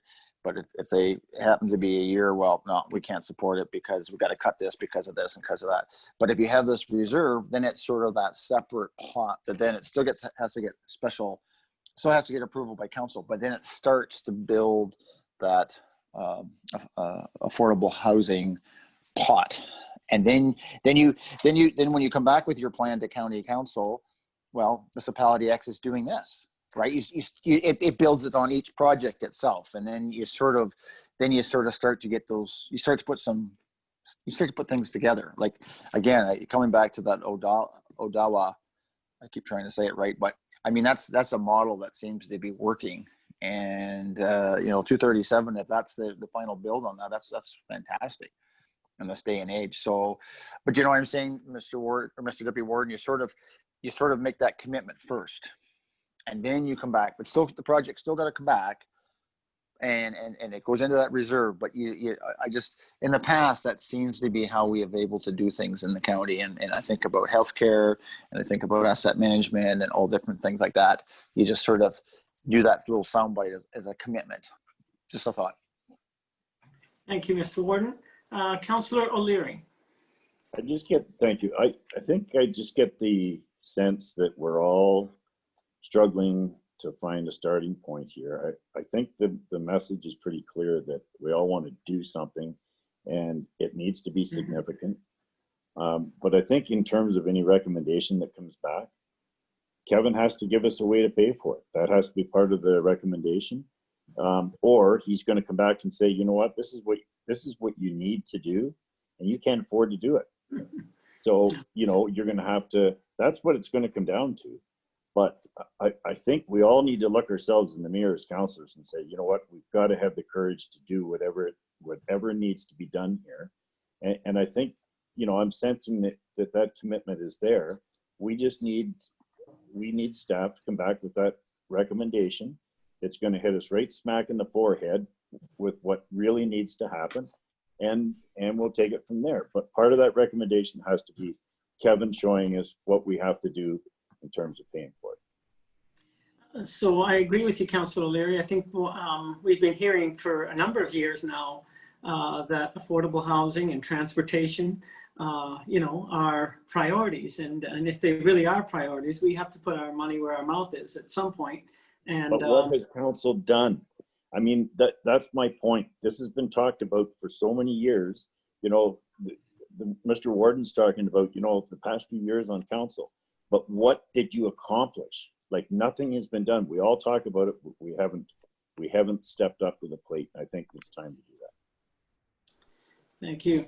Are we getting, sorry, Councillor Soever? Yes, you know, when I'm looking at these capital numbers per unit, it works out to, we're gonna have to subsidize about 6,000 per year. So 350 units would be 2.1 million. Now, I don't know, Anne Marie, maybe Anne Marie has a good idea of what it costs per unit in terms of operating cost. You know, and, you know, so I think we need to provide those kind of numbers to council, because I agree with Mr. O'Leary that we need to go to council and say, look, this is the order of magnitude number, and are we serious about this or are we not? And, you know, really hold people's feet to the fire and say, let's go ahead. Let's get a multi-year commitment for whatever amount we choose. Because, you know, we don't have to choose 350. We can choose, if we go to 175, it'd be about $1 million a year in just, you know, the cost of money in construction per unit that we have to subsidize. That's assuming the person can pay $460 a month kind of thing, which is 30% at the $30,000 income level. So, you know, that's what we need from staff, is to give us that number, because we also, you know, we can say, this is, okay, given that number, this is what we can accomplish. And is it enough? And if they say, no, that's not enough, then you say, well, give us more money and we can accomplish so much more. And because this is what's happened here in the town of Blue Mountains for many years. They established the Blue Mountain Attainable Housing Corporation many years ago, and till the last year, nobody wanted to even hire somebody to run it. And so they tried to run these two programs, but I think it generated less than 10 units over the last 6 years. So, I mean, because it was all done and the people worked hard, but you can't get anything done with no money and, you know, a volunteer board. So it's going to cost money to get it going. And, you know, we've bitten the bullet here, and we appreciate, you know, the county sending us back our supplementary, which, you know, we generated here. But, you know, I think we're moving forward, and we'll have shovels in the ground soon. And at some point, we've got to go through the public consultation and all that, because that's the next step. When you tell somebody you're going to put it there, then you get all kinds of people saying, well, those people, do we want those people? And it's very unfortunate, but, you know, so there's going to be some tough sledding ahead, and it takes political will. And so I think we've got to paint council as a whole into a corner and say, look, we're going ahead, and that's the will, and full speed ahead. And if people, well, you got to go through the consultation, but, you know, I'm sure that once you identify a site, then, well, here people said, well, why don't we just give them bus service and bring them in from Owen Sound? all our employees, which, you know, they, you know, even though attainable housing was, you know, everybody said we needed it in the last election, but when you identify a site, then everybody figures out that maybe, you know, somewhere else that those people should live. And, you know, it's very offensive, but, you know, so we're going to have some tough conversations, and I'm sure I won't be that popular when I go after some of these people. Thank you, Councillor Soever. I saw Anne Marie with her hand and in her trusty Thank you. card. Thank you. Yes, so I would be thrilled about bringing back some ideas and some costs as to what it would look like for our wait list. And certainly there's options, right? I did mention a rent supplement. So that probably might be another option we can include. It doesn't have to be brand new builds. And I think there's opportunity out there. I have a nonprofit with land that wants to build. Just maybe needs a little bit of incentive and some funds and some help to do that. So I think if we were to look at some of the options that we have available to us over the next couple of years, and then put money to it and come back to council and say, here's what it would cost to do X number, and then we can break it down. So I would be happy to work with Kevin and bring something forward. Okay, that's really good, because when Councillor O'Leary said we want to get something done, I saw just about every head nodding, Yes. including Heather, in a way. Yes, because Anne Marie actually took the words out of my mouth. I'm going to recommend that we maybe put a recommendation on the floor that staff bring back a report on critical housing needs, key assets and opportunities, that this then can narrow the scope down for this task force. And that information can then be provided to you to make a recommendation to council on inclusion for some funding in the 2021 budget. Happy to Heather, I move love that. what you just said. You had a way with words there. That's what you do, though, It's right? what clerks do. I don't. So what she just said. Here and I'll work it out, but yes. Okay, but you want to get a motion on the floor. Perhaps we can Yes, do that, please. and then I see Councillor Burley and Councillor O'Leary with their hands up. But can we get a motion going first? So we're not meeting all day long. So if you could repeat, Madam Clerk, a recommendation to council That from council.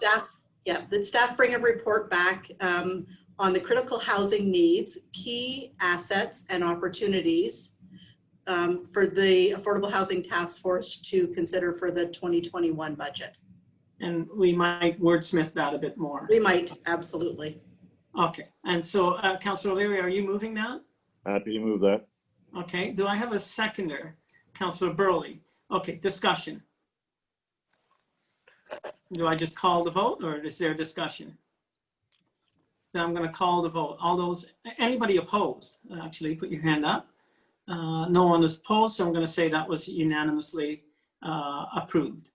Now, hands were up, Councillor O'Leary and Burley. Which one of you wants to go? You're good, Councillor Burley and Councillor O'Leary, are you okay? No, I'm good, thanks. Excellent. Randy. Sorry, if I could, Mr. Chair, I just wanted to highlight there were some recent changes in the Development Charges Act that allow municipalities as an eligible service to look at housing. So just wanted to point that out, that as part of the Development Charges Review, which will be happening in 2021, there may be an opportunity there as well to look at potential revenue to add to the reserve that Councillor Burley was talking about as funds that we could use to fund future affordable housing builds. So I just wanted to plant that seed as well, as it's something that we're going to be investigating, and maybe it's something that we highlighted in the staff report as well.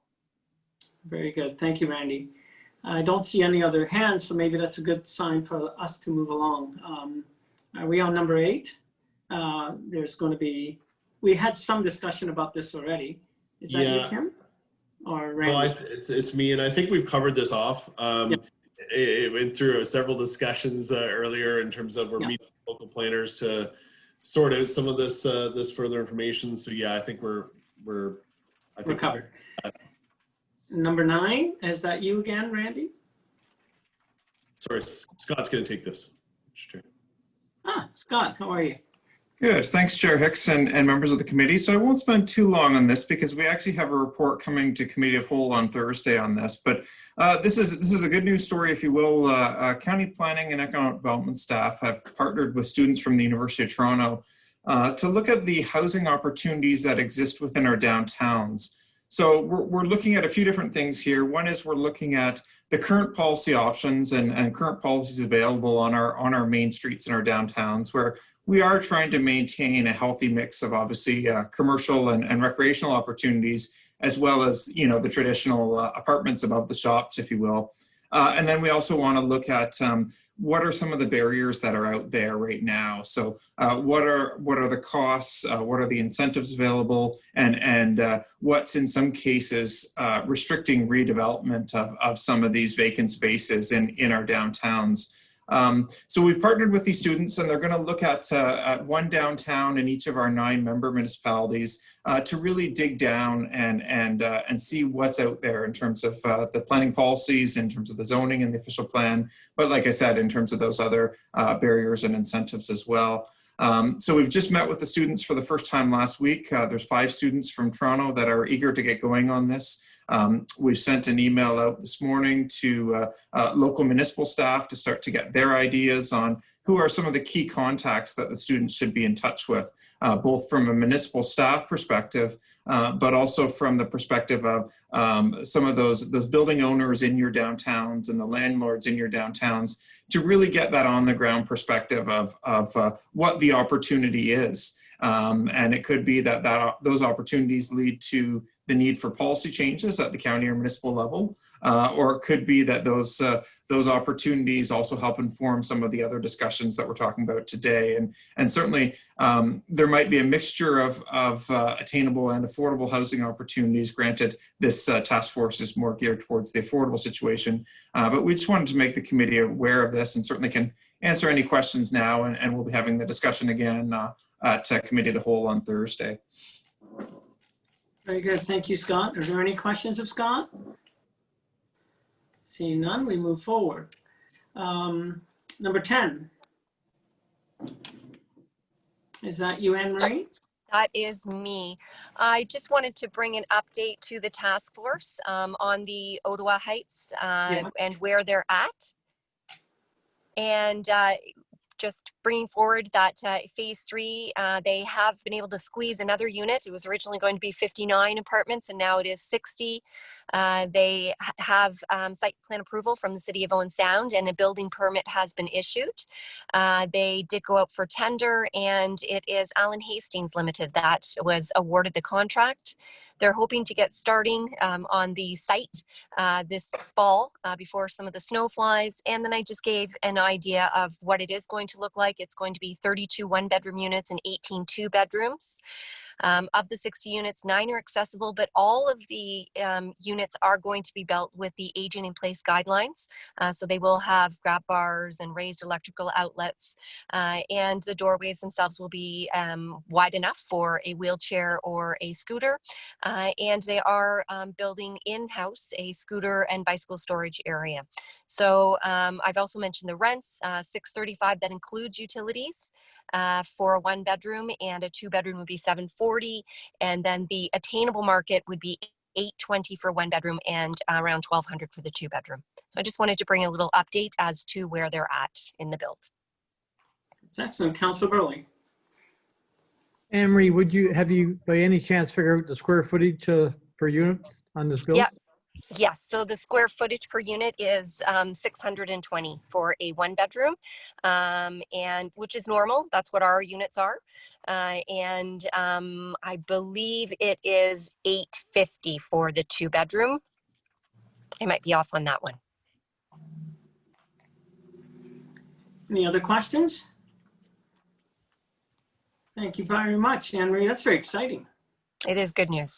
Yes. So, Mr. Chair, we Yes. have a recommendation in Anne Marie's report that we should move in and second.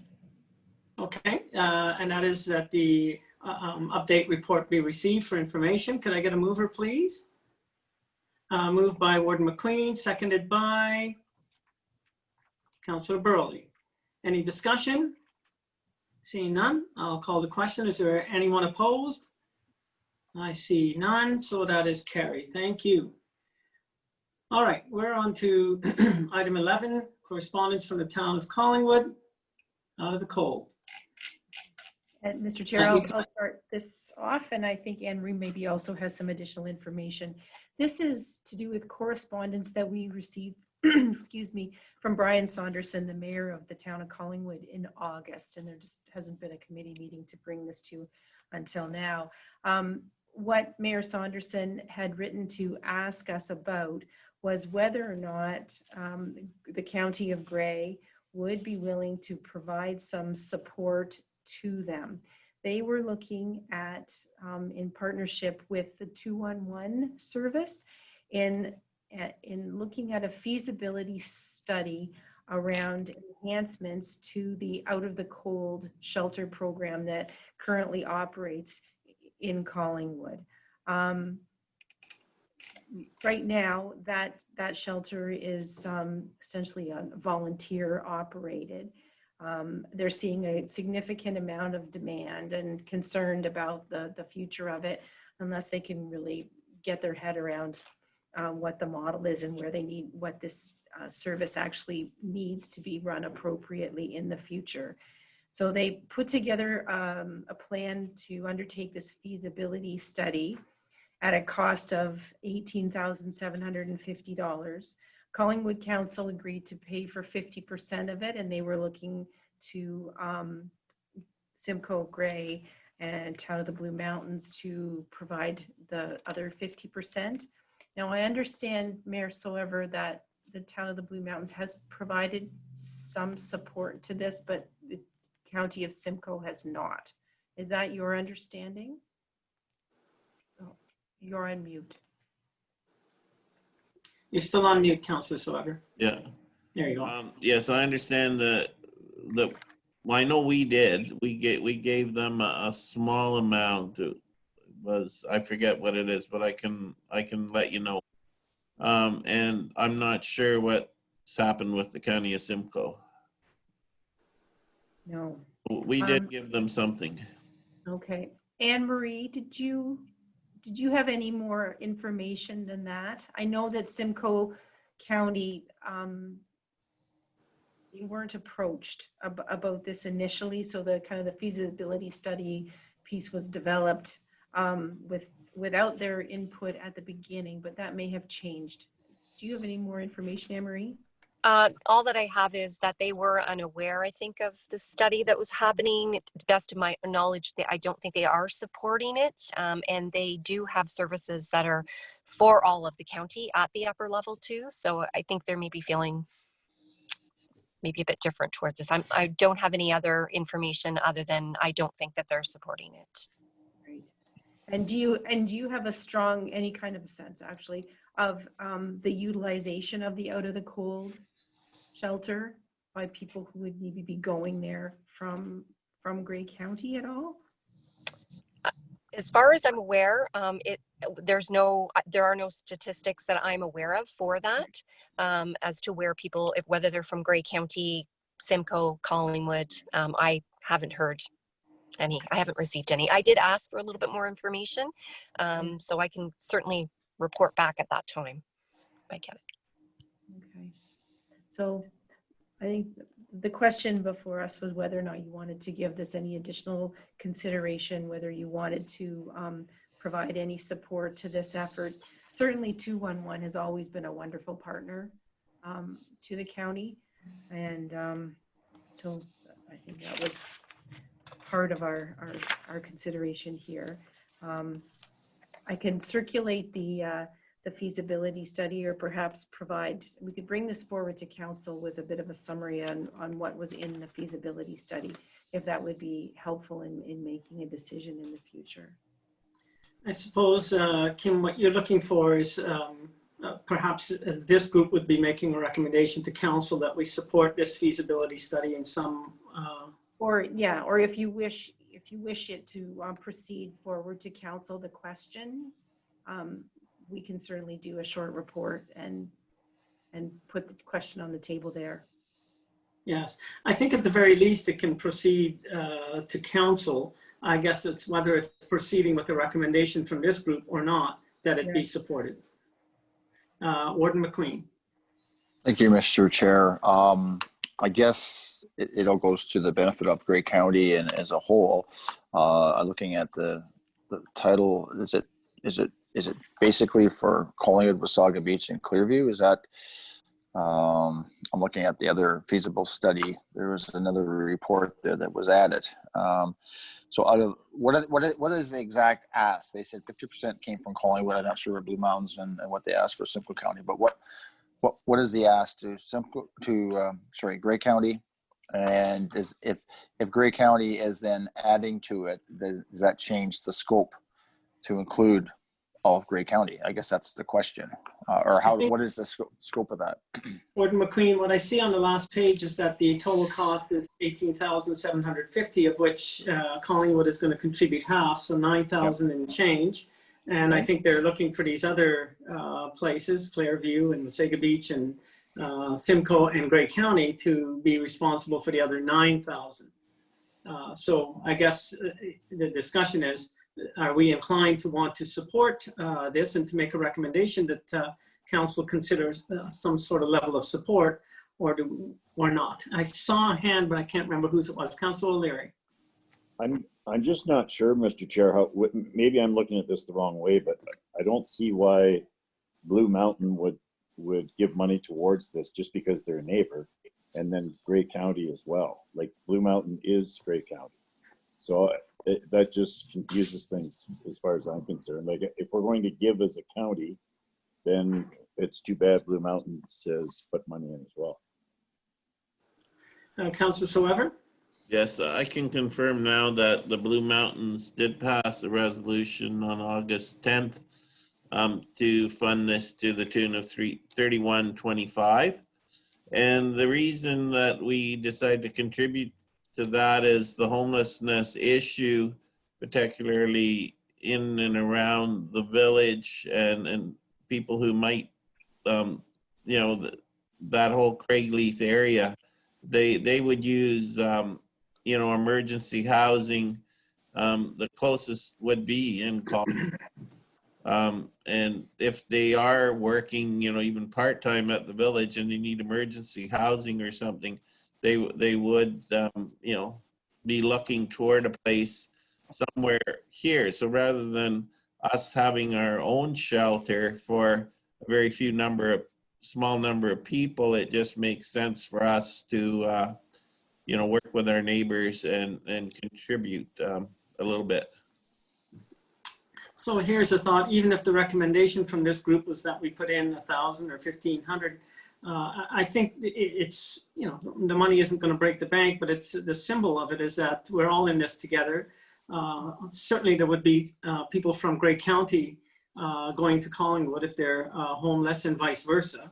But I think if we're all in this together, even a token amount like 1,000 or 1,500 would certainly be a sign that we're in this together, and perhaps it would be an incentive for Simcoe and Wasaga Beach and Clearview perhaps as well to, make up the difference. Councillor O'Leary. So I would move that we make it 1,500, but I still, for what it's worth, I think that 1,500 should be added to the 3,100, and Grey County should be making that donation on behalf of Blue Mountain. But that's just me. Okay, so we have a mover at 1,500. Do I have a seconder for that motion? Warden McQueen. Any discussion on the motion? Kim? I would just add that, the purpose of the work is to produce a feasibility study about permanent homeless shelter services. And if this report is well done, if the analysis is thorough, there will be some value to us, some learning from the analysis that the consultants are undertaking. Okay, I don't see any other hands. So on the motion that Grey County contribute $1,500 towards the feasibility study, any opposed? Seeing none, I will say that that's carried. So it's going to be a recommendation to County Council, I suppose, from this group that that County Council contribute $1,500. And then I guess Council will have a little debate about it, right? That's right. In the interim, Anne Marie will look for some additional information as well. Very good. Thank you very much. Where are we now? Any other business? What is reference items? Number 13, what is that, Kim? That is just a standing item on the agenda. There weren't any reference items, so there's nothing to discuss there. Okay, and next meeting date? So, Mr. Chair, we will work with staff and the task force members to schedule a meeting date that will bring that report forward on the critical needs, assets, funding, et cetera. Very good. Okay, well, we've had a very good meeting. And I have to say, I'm finding some of these task forces, because when we were talking about Owen Sound and Town of Hanover, there was mention of there should be a flavor of green theme, and we were talking about housing, and then when we were talking about housing, we're also talking about Owen Sound and the Town of Hanover. There seems to be a bit of blending going on here, which is kind of interesting. Anyhow, we've talked enough for a day, have we? Anybody else have anything to say? Then Councillor Burley, would you do us the honors? Move that we adjourn. Seconded by Councillor O'Leary. It's not debatable, so thank you all. And especially, again, to the staff. I can see you folks are just working your patooties off. And it's very much appreciated. You know, it's a lot of work going on at the county right now. I know I said that on Friday, but I have to repeat it again. With these task forces and everything else going on with COVID and whatnot, you've got a lot on your plate, and you're rising to the occasion, because the materials coming forward are top notch. Thank you very much.